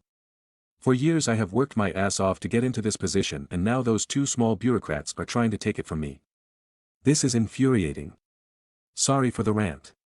But it just slowly is sinking in that maybe they will succeed and I won't get that money or even a contractual all. Top comments. Commenter 1, I honestly don't know the steps but I'm here in solidarity. Stay angry. Don't let these insecure fuckers take you down. Fight for what you know you're worth and what was agreed upon. Keep that paper trail for receipts. Reply, of course all of this happened on the phone. It is infuriating. I feel so small and insignificant. There are so many problems in the world and at our institution. But the problem they want to solve is me getting the money I deserve and negotiated. Commenter 2, at this point it may be worthwhile talking to a lawyer. Reply, I have booked a 2-week vacation starting next week. Signing the contract was a formality that should have happened weeks ago. Those clowns are stalling and now I feel like I cannot even go on vacation. Update 2, being shamed by HR for salary negotiation. Since a lot of you were very supportive and I very much appreciate this, let me give you the sequel of the story.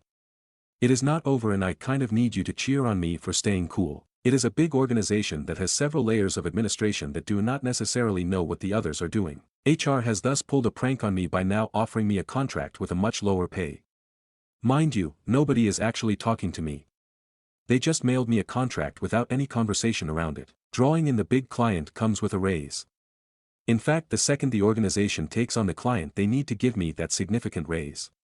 So they have not signed the client yet. But they offered me a contract with lower pay. I am under pressure because my current contract ends mid-March. Which they are aware of. So now it is a game of, who moves first loses. I have a shit offer and if I take it then they will sign the client after that and have both, me for cheaper pay and the fat client. I now just need to sit tight and do nothing and hope they get nervous by me not getting nervous. DI officers are involved and working in the background. Also other departments are active. I could clear up some rumors that were going on that stated me really wanting to have an insane amount of money, think, more than the CEO, which pissed off a lot of people. It's a mess and I might just walk away despite having put 4 years of very hard work into this. But right now being unemployed seems much nicer than getting any further into this shitshow. If you are interested, I will keep you posted. Thanks for the support. Top comments. Commenter 1, let your reps do your thing and do not blink. If they want the client and you, they have to pay what they agreed. It also may just be time to look for a new job and run the contract out. Personally, I'm also never invested in the work I've done to the extent that I stay. Who cares? They clearly don't. Nobody will write, "Thank God she worked for 4 years to get this client," on your gravestone. Aita, get your money or take your admirable work ethic to a person who will pay. If they give you shit about it, repeat after me, it's not personal. It's business. You got this. Commenter 2, do not acknowledge the lower paying contract. They want you. They want the client. They are just trying to get it all for as little as possible. What is your relationship with this client like? Do they have a relationship at all with this company? I would consider pitching that client on an in-house contract position if that is an option. I would also seek out the support of a headhunter to see if you can either get another offer for leverage or for another opportunity. 1000% of my effort would be around building new, better options. Let these assholes wallow in your silence. And good on ya for staying cool. You're winning even if it doesn't feel like it right now. Hail or shine, absolutely do not blink. If you blink, you're going to be working for an organization that underpays you and doesn't value your contributions. One thing I'm not super clear on, if you don't sign, will they definitely lose the client?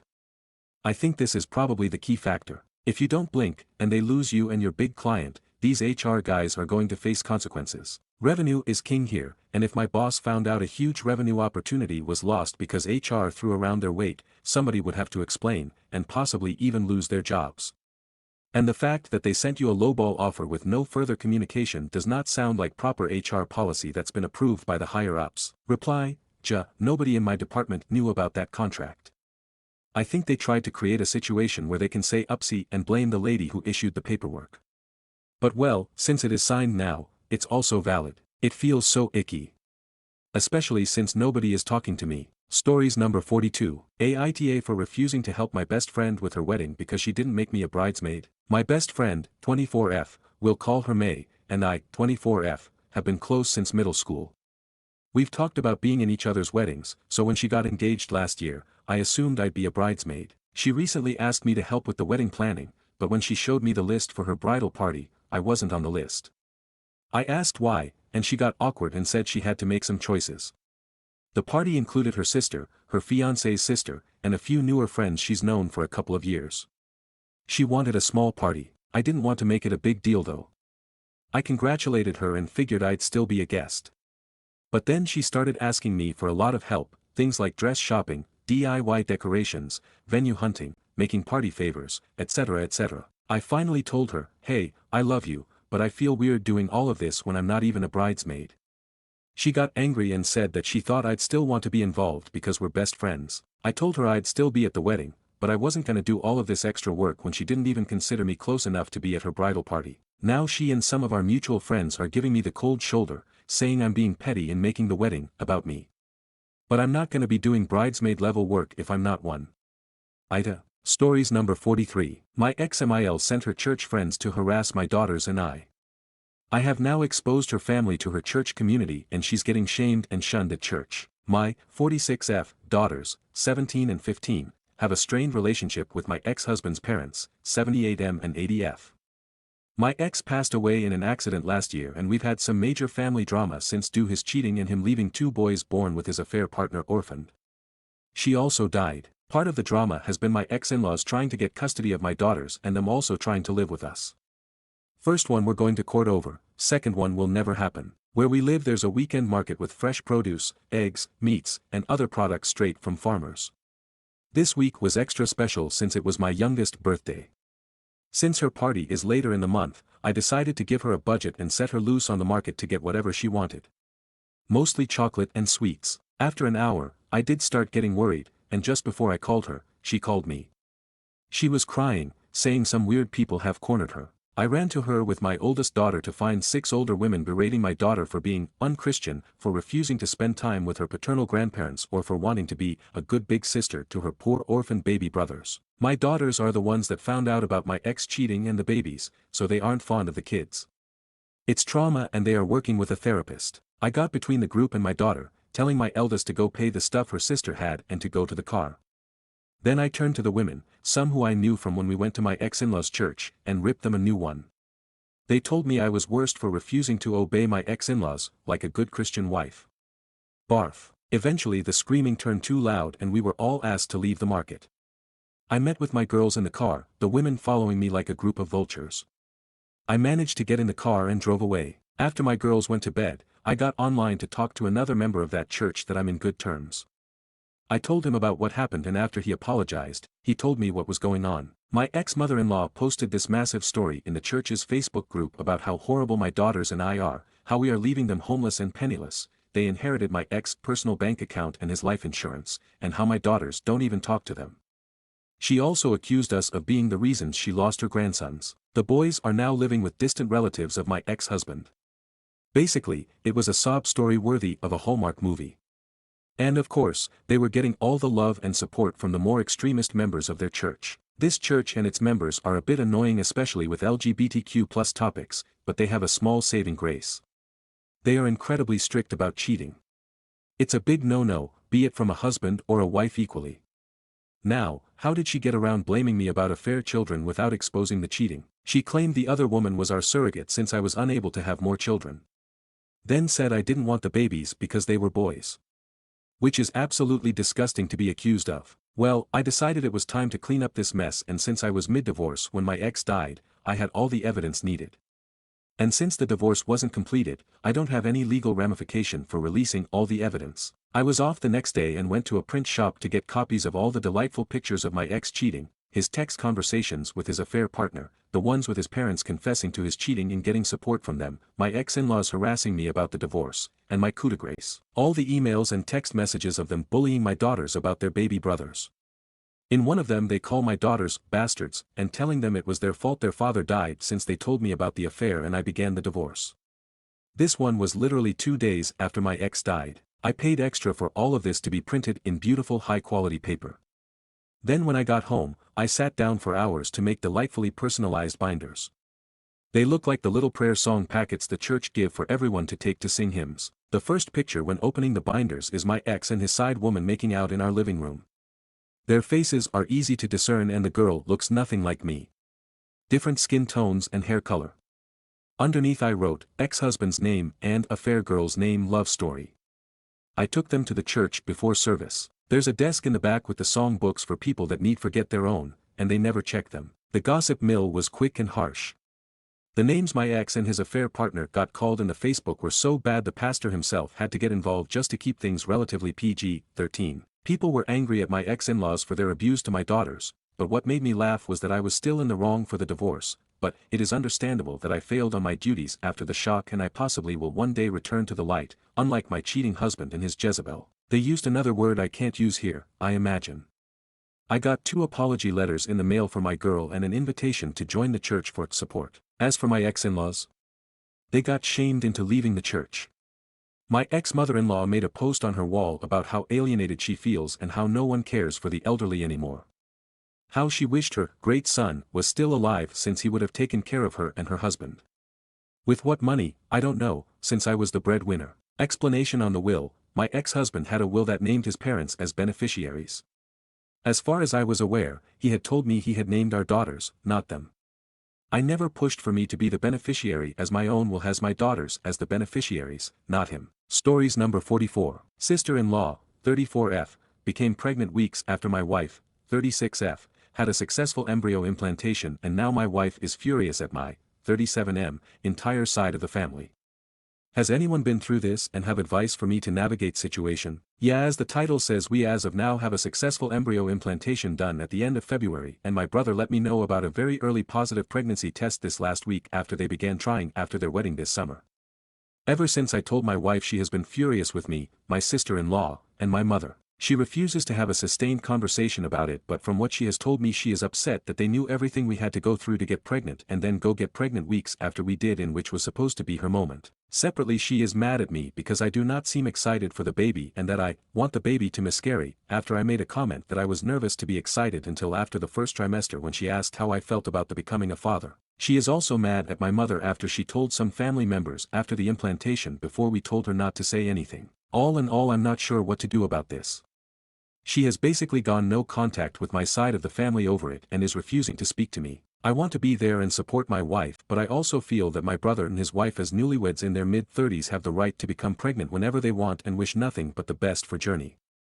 I want to be on my wife's side, but to do so it seems I would have cut off my family, which I do not think is fair to them or me. Has anyone been through something similar or have advice for me? Stories number 45. Dealership put my ex's name as the owner of my car. TLDR. This weekend I went to get my oil changed and found out that the car I bought in 2021 was not put in my name in Subaru's system.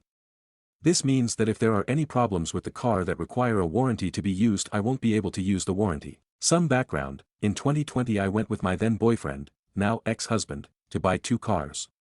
I bought both my car and his cash. This was during the shortages, so we customized our cars on the app and ordered them from the factory through the dealership.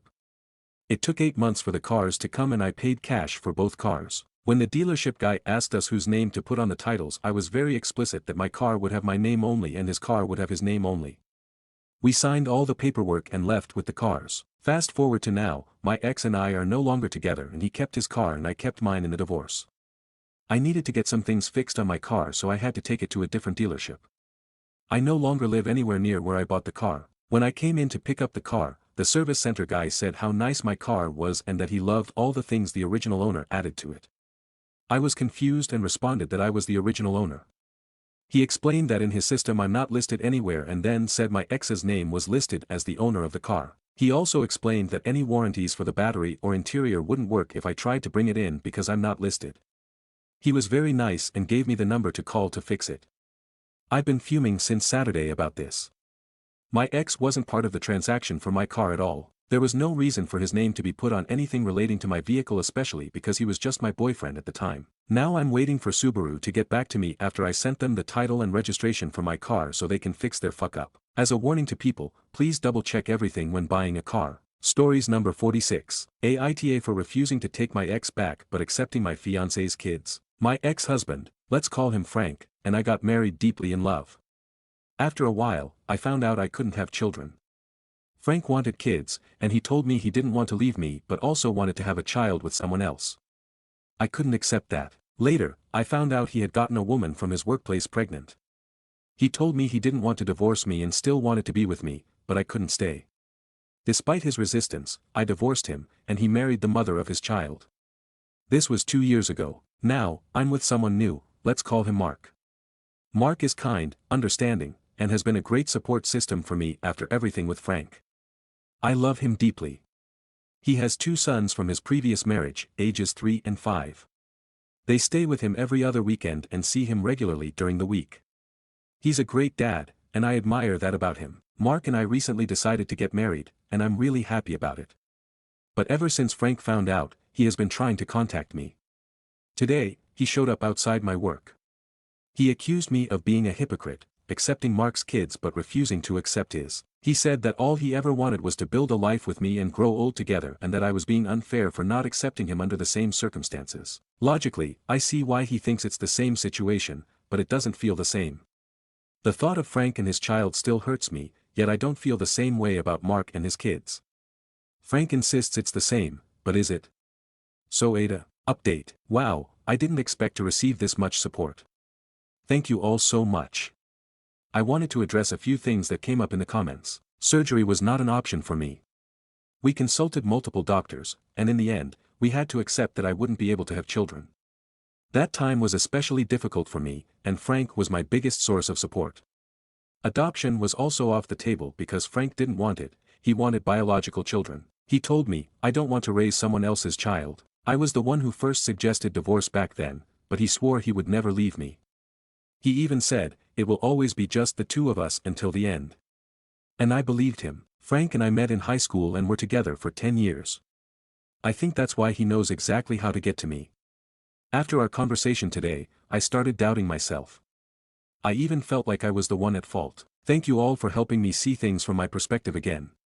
I feel much more certain now. Stories number 47. Feel like I'm a placeholder. Or maybe it's anxiety. It's been 4 years. I'm 29 and he is 31.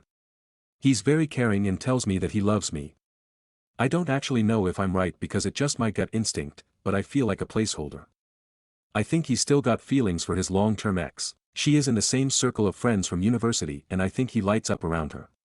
They had a fallout over something and they broke up 6 months before we met, but I know that he bought a ring for her and was set to marry her before the issues. They are not in constant touch but she reached out to him a couple of years ago and foolishly I said it was okay for him to meet her for closure.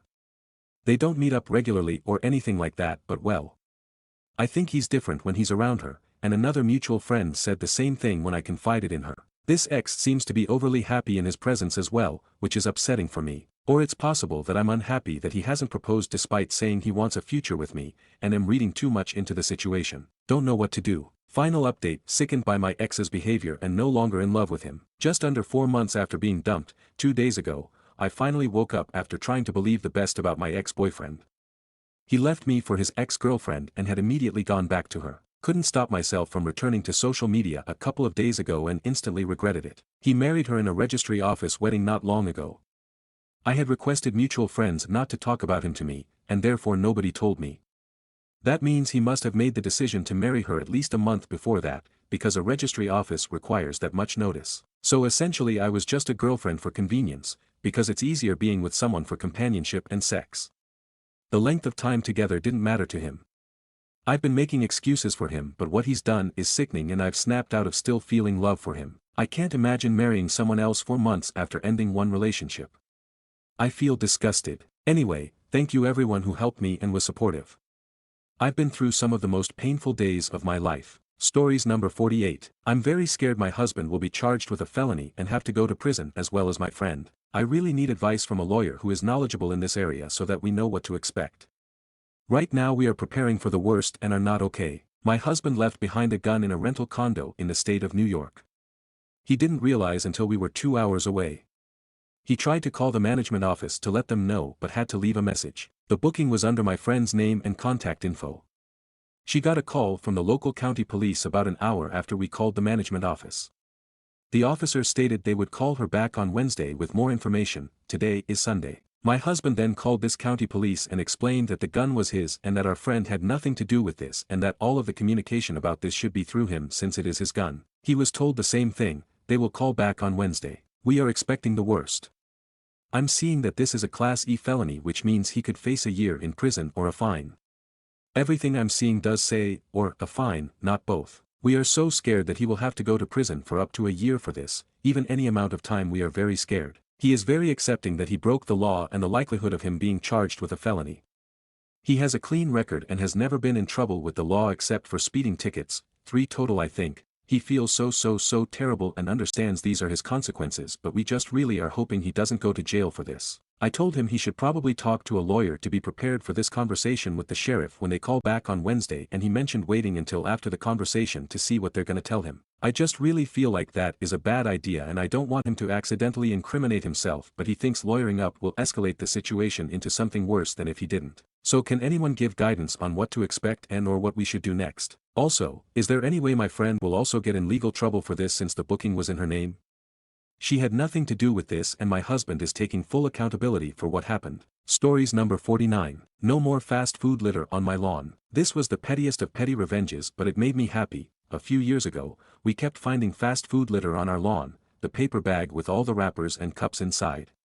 We live on a somewhat busy street, so we figured it was some asshole tossing it out their window when driving by. Then one day, I was in the front room when out the window I saw the teenage boy next door pull up, get out of his car, and drop his fast food bag on our lawn as he walked into his own goddamn house, where there is, I assume, a trash can. He also left his car window slightly open. So I went outside, picked up the bag, and poured its contents through the window.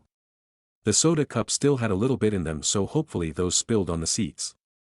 Then I balled up the bag and put that in there too, and I stormed back inside. He loved this car more than most members of his own family, and he must have realized who had done that, or maybe saw me from his house, because he never tossed his trash in front of our house again. Stories number 50. Aita for calling off my wedding because my fiancé wanted to invite her ex. My fiancé wanted to invite an ex to our wedding. From what I know, he was a dick who always put her down and told her that he was the best she could ever do. Naturally, I asked her why the hell does she want him at our wedding. She said she wanted to shove it in his face that she did amazingly for herself, and she got someone way better. While I appreciated the compliment, I asked her, "Are you really so hung up on him that you're gonna make our wedding about him?" Honestly, once I said it, it was like someone else told me. I didn't even realize what I was saying, and I didn't even understand it until I said it. I told her that she shouldn't bother to invite him because we weren't getting married anymore. She was stunned, and eventually apologized and told me to forget about her ex. I felt angry and almost told her she's the one who needs to forge her about him.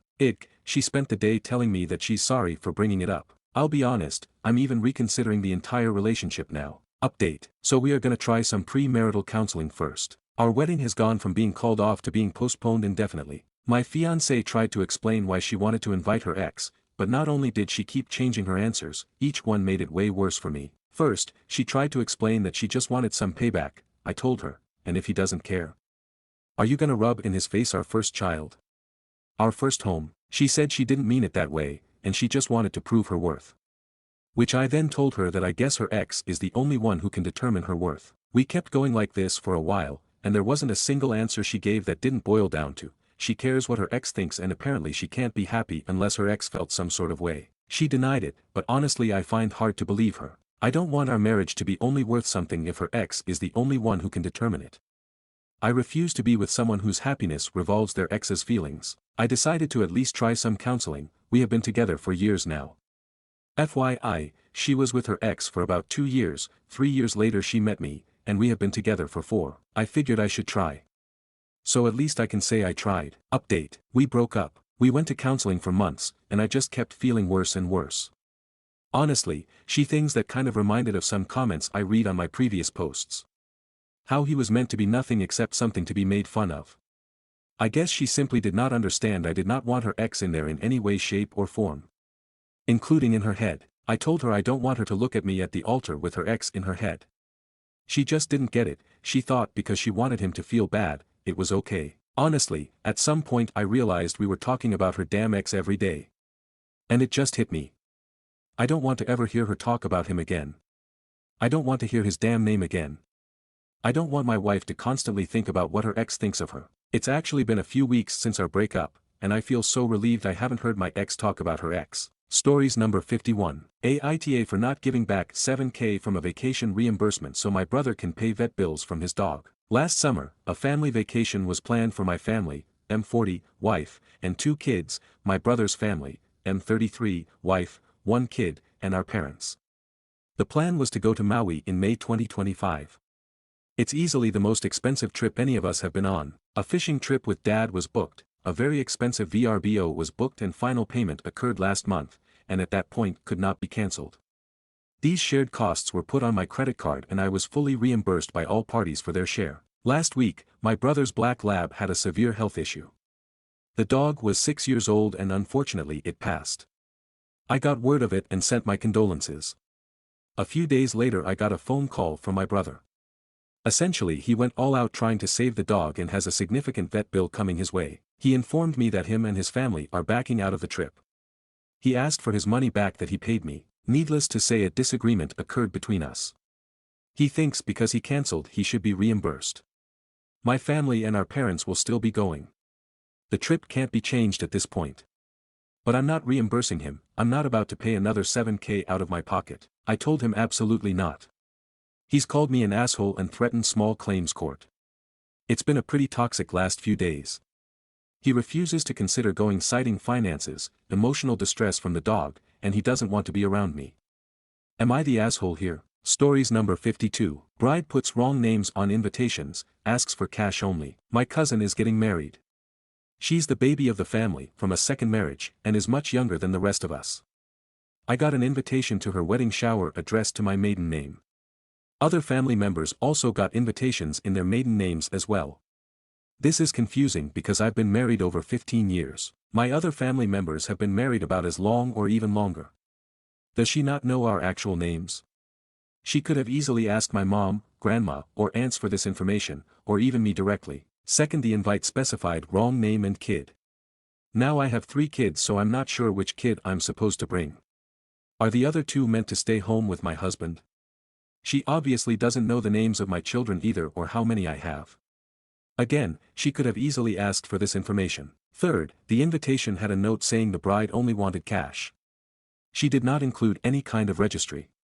Some of my relatives, like our grandma and aunts, really enjoy picking out a gift to give. So they are insulted at the request for cash only.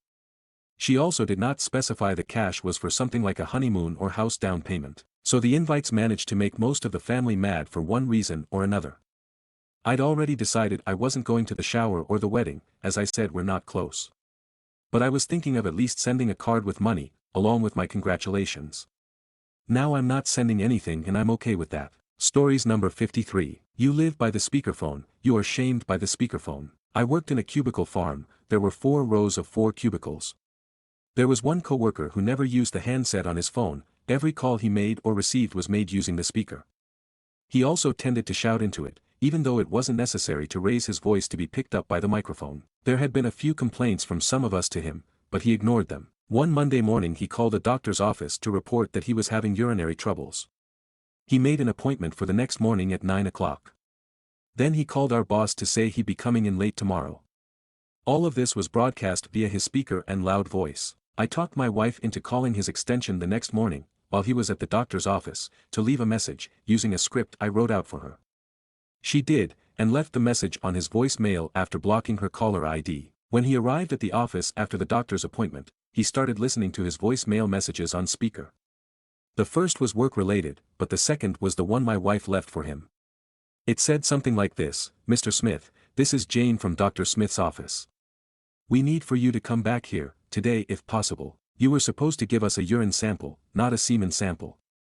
He quickly punched the end call button, but it was too late. The whole cube farm erupted in laughter. He knew that it had to be one of us, but didn't recognize the voice. He never used the speakerphone again. Stories number 54. Aita for not giving my, soon-to-be ex-husband, 50% of the home we started our relationship in. For reference, we moved into the home in question prior to our marriage. I bought this home under my name, loan only assigned under my name, and put the down payment from my money. We moved in together and spent 6 years in this home where we both paid towards mortgage, utilities, upgrades, maintenance, etc. We lived here while we got married, had our first child here and eventually converted this home into a rental property and acquired a new home under both of our names. Fast forward 10 years later, we are divorcing and he is fighting me for 50% of the home we first lived in. The reason for the divorce is continued infidelity on his part. So he should not be entitled to any part of the first home given his disgusting behavior and disrespect towards me and our family. However, I am willing to give him his share, per state law, which is a very small fraction of what he hopes to get. Somewhere in the realm of $15,000, he's already going to get half of the current home we live in, which will be a decent chunk of change. Yet, he is still fighting me on 50% of the first home. Aita for this? Stories number 55. A note to brides offering childcare: please don't be offended when your guests don't want to use it. I've seen a lot of posts here that say, we're having a destination child-free wedding and considering offering childcare.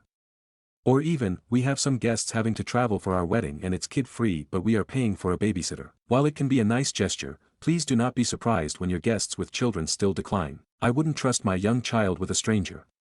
Especially if I'm not from that area, destination or not. Even if you say this person is amazing with kids and has 472,937,272 years of experience. ETA, my post title should have said brides and grooms. I apologize. Stories number 56. Aita for uninviting my husband's ex-SIL and her fiancé from our wedding party after suspecting they wanted to steal the spotlight. Hey THT gang. Buckle up, this one's a bit of a ride. Throwaway account for personal reasons. So, my 32F, now husband, 34M, and I got married yesterday. We kept it super small, just us and our 8 closest people.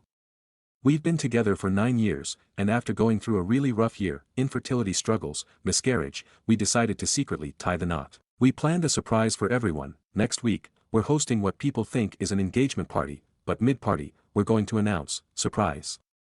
We're actually already married, and this is really our wedding party. Enter my MIL. We asked our 8 guests to keep it quiet because we really wanted the big reveal. But apparently, my MIL had other plans. A little background: my husband's brother was married to M, and they have a daughter together. M is still somewhat involved in the family, and she's now engaged to G. G has a history of making things about himself at family events, but whatever, we tolerate him. Last year, when we sent out invites, M and G said they couldn't come because they had another wedding to attend.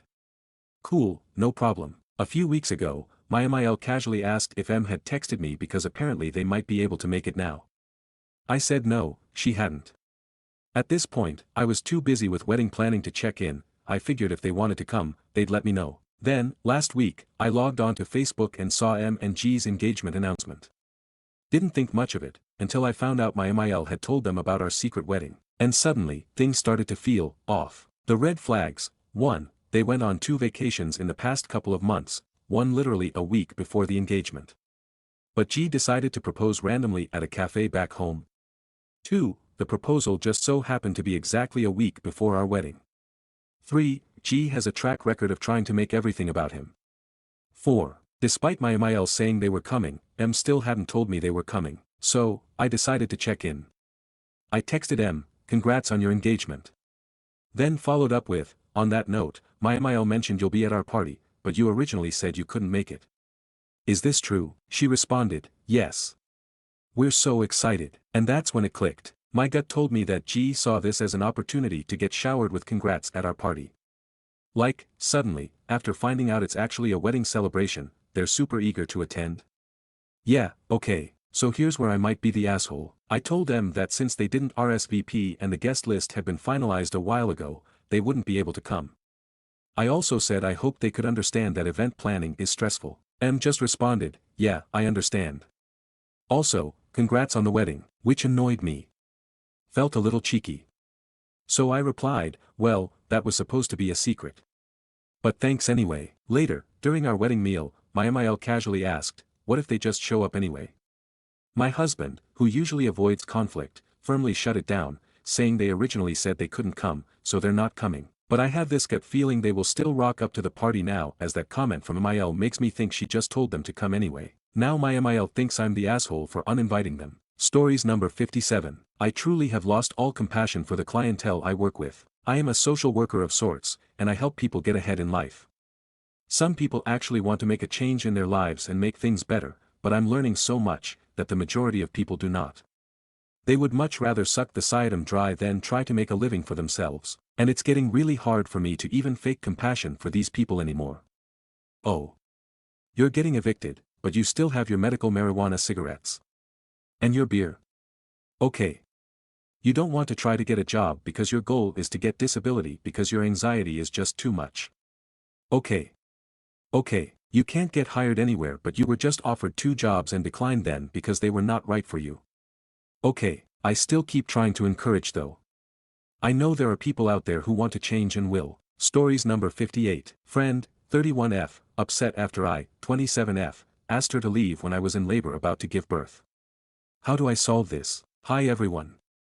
Hope it's okay I post this. I'm part of a friend group of 8 women, ages 26 to 31. I'm the second person to have a baby.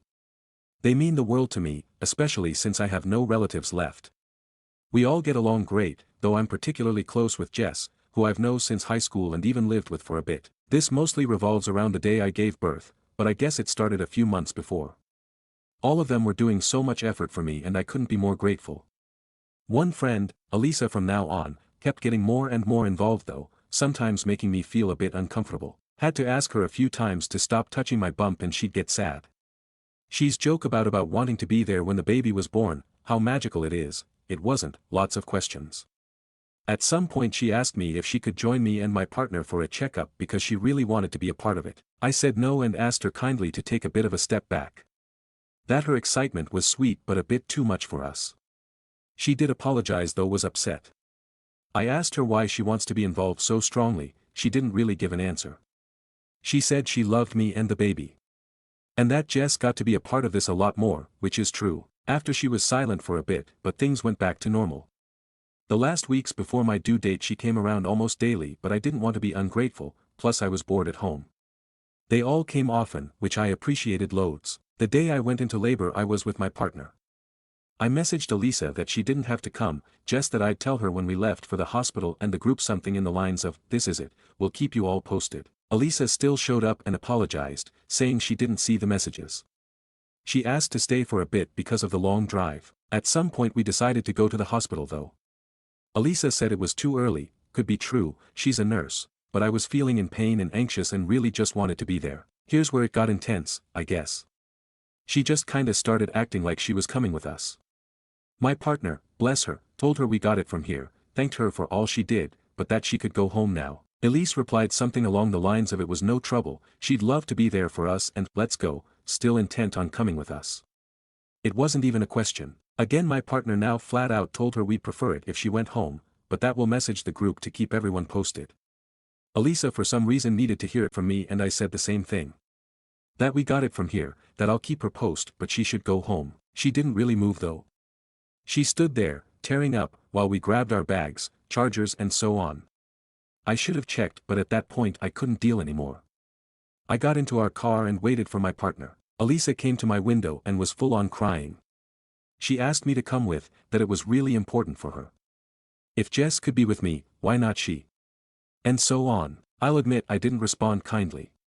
I was anxious and in pain and it's no excuse. But I shouted at her to leave, to stop being so weird, that it's not about her and so on. There were some swear words in there. My partner just drove off with me. I haven't heard from Elisa since, 3 weeks ago. She has come to see the baby, she doesn't reply in the group chat and our friends are saying she's incredibly upset with me, saying she can't forgive me. I don't want to mess up our friend group but I'm at a loss. None of us know why she's behaving this way. The other mom in the group said she was a bit like this when she was pregnant, but not close to the same way she was with me. I feel like she overstepped, but I also know I shouldn't have screamed at her like I did. Do I just apologize, try and restore the peace? Do I try to talk to her? Do I give her time to come to me? I'm exhausted and just want this to be resolved. Update, friend, 31F, upset after I, 27F, asked her to leave when I was in labor. How do I solve this? Thank you all for the many wonderful replies, reality checks and supportive private messages. Some were quite extreme though I do understand and appreciate the concern. Wife, baby and I are fine. I had decided to let Elisa be and focus on my wee little family. She actually messaged me, just kinda asking how baby and I are, not mentioning anything about what happened. Didn't really sit right with me, blame the hormones, so I brought it up myself. We had a whole conversation through text, but didn't really get anywhere, though she did kinda apologize. Her reasons kept changing, it all felt like excuses. First she said I had told her she could be more involved, then it became that she felt we were so close and I hurt her, then it had to do with Jess, then she was worried about how my wife was handling it. My wife is wonderful, and felt like we needed her support. I did immediately correct her and she didn't mention my wife again, but we just kept going in circles. The conversation was exhausting and I just kinda ended it with that she really crossed a line, but we can try to move past it. She replied something along the lines of that she can't just yet, it's all too painful still. But she'd like to see the baby, but when it's just me and her. I refused, which I struggled with and may make me seem like an absolute bitch, and said I don't think it's a good idea just yet. Just want to enjoy my little family and changing sleep schedule, struggle bus. She said it was fine, she'll wait till there's a group visit and will hold on to her gift till then. I still don't really know what's going on with her. I don't know if I ever will. Either way, time to move on I think, and hope things go back to normal. Though I'll be careful moving forward. Thank you for your support, everyone. I really did need it. Stories number 59. I thought my coworker was just lazy, but then I found out the truth. So, there's this guy at work, Mike. You know the type, always the last one to respond in group chats, takes forever to finish assignments, and somehow manages to disappear right when things get busy. Everyone in the office kind of rolls their eyes when his name comes up. I'll be honest, I thought he was just slacking off. Like, how hard is it to meet a deadline or answer an email? It was frustrating because the rest of us had to pick up the slack. Then, last week, I had to cover for him while he was out. That's when I found an email thread between him and our boss. Turns out, Mike has been dealing with some pretty serious health issues. He didn't talk about it, didn't ask for special treatment, just quietly did what he could while handling a situation way bigger than work. It hit me like a ton of bricks. Here I was assuming the worst about him, when in reality, he was doing his best under tough circumstances. When he came back, I made sure to check in and offer to help whenever he needed it. He just smiled and said, I appreciate it, man. I just don't want to be a burden. Moral of the story, you never really know what someone's dealing with behind the scenes. Maybe give people a little more grace. What do you think? Has this ever happened to you? Stories number 60. My entitled sister tried to make me take her to go see a friend on Christmas Day, when the roads were covered in snow. So she drove herself while drunk because I refused, and crashed. My sister and I used to be neighbors, so to speak. I live in a sub-building rented from my parents, and she lived in a fifth-wheel trailer with her kids next to it. On Christmas Day about 3 years ago, she and her visiting ex-husband along with their kids were outside having fun in the snow. I went outside to hang out with them, and at a random point my sister suddenly asked me to later take her to meet a friend of hers because they were alone with no family on Christmas. I didn't want to do this because not only did I not know this person, but I know my sister well. If I were to have been her ride, I'd have been stuck waiting there for hours. When she wanted me to do this sort of thing for her back then, it was because she wanted to drink, and couldn't have alcohol if she drove herself. It was also snowing, and the roads were covered. I didn't want to risk it. My truck is a '98 RWD Ford F-150. And I had no chains for the tires. It's a heavy steel beast that could slip off the road very easily. I tend to call it a brick with wheels. I relayed all of that information to my sister. But she still got angry at me for not agreeing, and she couldn't mentally understand that her FWD car would be better on the snow-covered country roads than my truck. But I couldn't drive her with her car anyway, because it was a manual, and I drive automatic. She kept acting like my vehicle would do better because it's a truck. I explained that if it were a 4x4, then yes. But it's RWD, which means it's both heavy and got no front power to help keep traction on the road. So it'd slip and slide, and likely wouldn't even be able to make it back up the hill. Her car was smaller, lighter, she had chains, and traction control. I also have very little experience driving on icy and snowy roads. She basically scoffed and walked away, and I hoped she'd let it go. She didn't. After having fun in the snow, we went over to our parents' house and celebrated Christmas Day. My sister didn't speak of wanting me to drive her to see that guy I don't know while in front of our parents, because she knew they'd tell her to leave me alone. But I got an occasional dirty look from her if we made eye contact, and when our parents weren't in earshot, she'd make a jab at me about how she'd do something like that for me if I needed it, and I should be doing it for her. But I didn't relent. My sister started drinking, probably in the hopes that she could try and guilt me by saying she was too inebriated to drive. But I didn't relent. As she drank more, her glares towards me kept getting nastier. That's what she used to do to get her way from me. She'd act increasingly bitter and treat me like the bad guy till I caved.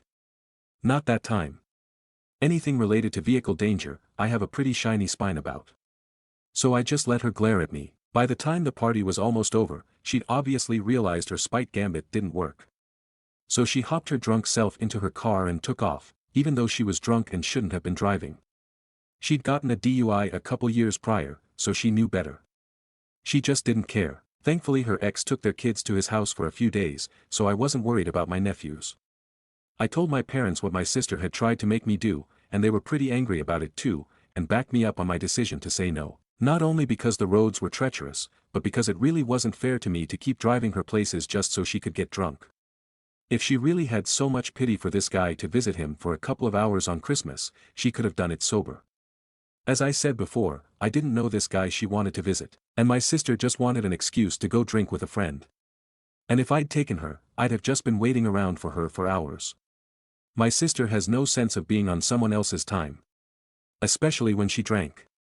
Time to go meant almost nothing to her. She could almost never stick to a deadline if alcohol was involved. I'm so glad I don't have to deal with her anymore. Later on, I was taking a nap when I was woken up to what sounded like my sister's car alarm. I looked out the window and saw a large truck I didn't recognize leaving her driveway. I went over and knocked on her door to ask what was going on. She was particularly moody, and I doubt she was able to drink for the hours she was away with what I learned later. I asked her whose truck I saw, and she angrily told me it was her lonely friend I didn't take her to see. And he drove home behind her to make sure she didn't crash. I asked if the roads were really that bad, and she confirmed they were. I said it was a good thing I didn't try to drive my truck on them then. And she very passive-aggressively said, yeah, before spitefully bidding me goodbye for the evening and slamming the door. I learned the next day that my sister had gone off the road and crashed, messed up her passenger side fender pretty bad. And she had to call the guy she was going to see to come pull her out of the ditch. And then he had to help her get home once she'd calmed down. So she got a fair dose of karma that day. I felt most sorry for her car though. She absolutely destroyed that car in the few years she owned it. That fender was just one of many things to get broken because of her reckless driving. Thankfully my sister doesn't live here anymore. We evicted her toxic self in late 2023, and she's extremely bitter we won't help her anymore. Stories number 61. Aita for refusing to share my college dorm room for my older sister and her baby. I, 19F, am in my first year of college and live in a small dorm room on campus. My sister, 26F, had a baby a few months ago, and she's been struggling financially. She and the baby's father broke up, and she had to move back in with our parents. The problem is, she hates living there because our parents are too controlling and judgmental about her being a single mom. She asked if I could request permission for her to stay in my dorm with her baby for a while because it would be quieter and give her space to figure things out. I told her no. My dorm is tiny, barely big enough for me, and I have a roommate. Plus, a baby crying all night in a shared dorm. That's not fair to my roommate or me. She got upset and said I was being selfish, that families should help each other, and that she'd do it for me if roles were reversed. Now my parents are also pressuring me to just let her stay for a little while because she's struggling. My roommate thinks the whole situation is crazy and that I shouldn't feel bad, but I'm starting to wonder if I'm being a bad sister. Aita. Stories number 62. Lying to my wife and kids about flowers. Early in my relationship my wife, then GF, would ask for flowers or things like that for whatever reason women want things like that from their BF. Me, being a broke college kid that came from near poverty, I had a hard time spending money on something that wouldn't last, so we fought over it until a balance was reached. I would buy flowers for her. When we got married, for the first year I would buy her a small gift every month on the 10th, our anniversary is June 10th. It was a way to tell her how much I loved her, especially since that first year was so very hard for us. I got used to buying flowers or other little trinkets. Some were dumb, some she still has. Even now, if I give her something for no reason, I try to do it on the 10th. Well, fast forward some years and I give my then 3-year-old flowers and she now thinks any I bring in are for her. Now here's my problem. I brought some flowers home last weekend when I went grocery shopping. If anyone can tell me why grocery store flowers last longer than the ones from a specialty florist, I would be grateful. My wife immediately said thank you for my flowers. It was the 7th. The girls, when they saw them, thought the flowers were for them. Truth is, over all this time, I have started really liking having the splash of color in the house. I really bought them for myself, and even if neither my wife or my daughters were around, I would still buy myself flowers. Anyway, am I wrong for not coming clean about why I buy the flowers? Consensus, not in the wrong. People point out he could take 2 flowers from the bouquet for his daughters and give the rest to his wife, or start to keep potted flowers as a family activity. Update, March 16, 2025, 4 days later. Probably could have added this to the other post, but didn't try. Y'all. She found the post. Well, she didn't find it, her friend did. I put a little too much personal info in it and a friend we've had since college figured it out and showed wifey. So hi, Becca. Thanks for ratting me out. She was not amused that I told complete strangers about us, but at the same time found the whole thing hilarious. Weird, right? Anyway, after she could get her laughter under control she admitted that she knows. She has always known. Wifey told me that around our 3rd year of marriage, she realized that she likes the knickknacks that I would get her more than the flowers, but realized that I like them so has just gone along with it cause it made me happy. I really love this woman. Also, for all those that said I'm doing a horrible job raising my kid, that she's spoiled or going to turn out rotten or something. Stop it, get some help. I would put in a link to the meme, but I don't want to. And for those that complain that this was pointless or unnecessary or whatever. You're right, it was. I literally put that the whole thing is stupid in the first sentence. But there is a lot of bad going on in the news right now and many people on this sub spend a lot of time doom scrolling or train wreck watching and I just wanted to put into the world something innocent and nice and maybe not so dark. Am I wrong about that? Stories number 63. The man who molested me and my siblings is threatening to sue us for defamation because I called him out on Facebook. Other civil matters. For some background info, I 25F, was molested as a child by my mom's boyfriend for a few years. This happened in Georgia. He also molested my older sister and younger brother. My sister told my dad what was happening to her, and the police did an investigation. My mother defended him, and me and my brother were unable to be honest with the police, so the case was dropped. As a step in my healing process, I decided to make a post on Facebook, which I never use, and all my friends on there are people from the small town I grew up in. The post just stated what happened to me and my siblings, included his full name, and that I wanted to make the town aware so that this wouldn't happen to any more children. I used the words molest and pedophile. The response was immediate and was 100% supportive. People began messaging me and talking to me about different experiences with him. None were crimes, but they were all creepy and concerning situations involving children. His own sister and niece messaged me and told me they believed me. His sister actually later called the elementary school at which his great-nephew attends and told them that he's a pedophile and is not allowed around her grandson. I made this post a little over a month ago. On Friday, my sister and I received a packet in the mail from a lawyer representing my mom's ex. We are being accused of defamation. All my sister did was share my post. Apparently, he has also filed a police report. The letter also states, your allegations were investigated on 2007 by investigator and caseworker. The investigation concluded that the claims were unfounded. Fun fact, I never alleged anything. How can my claims be proven unfounded if I never claimed anything? They even included pictures of the entire police report which names me as sister of the accuser.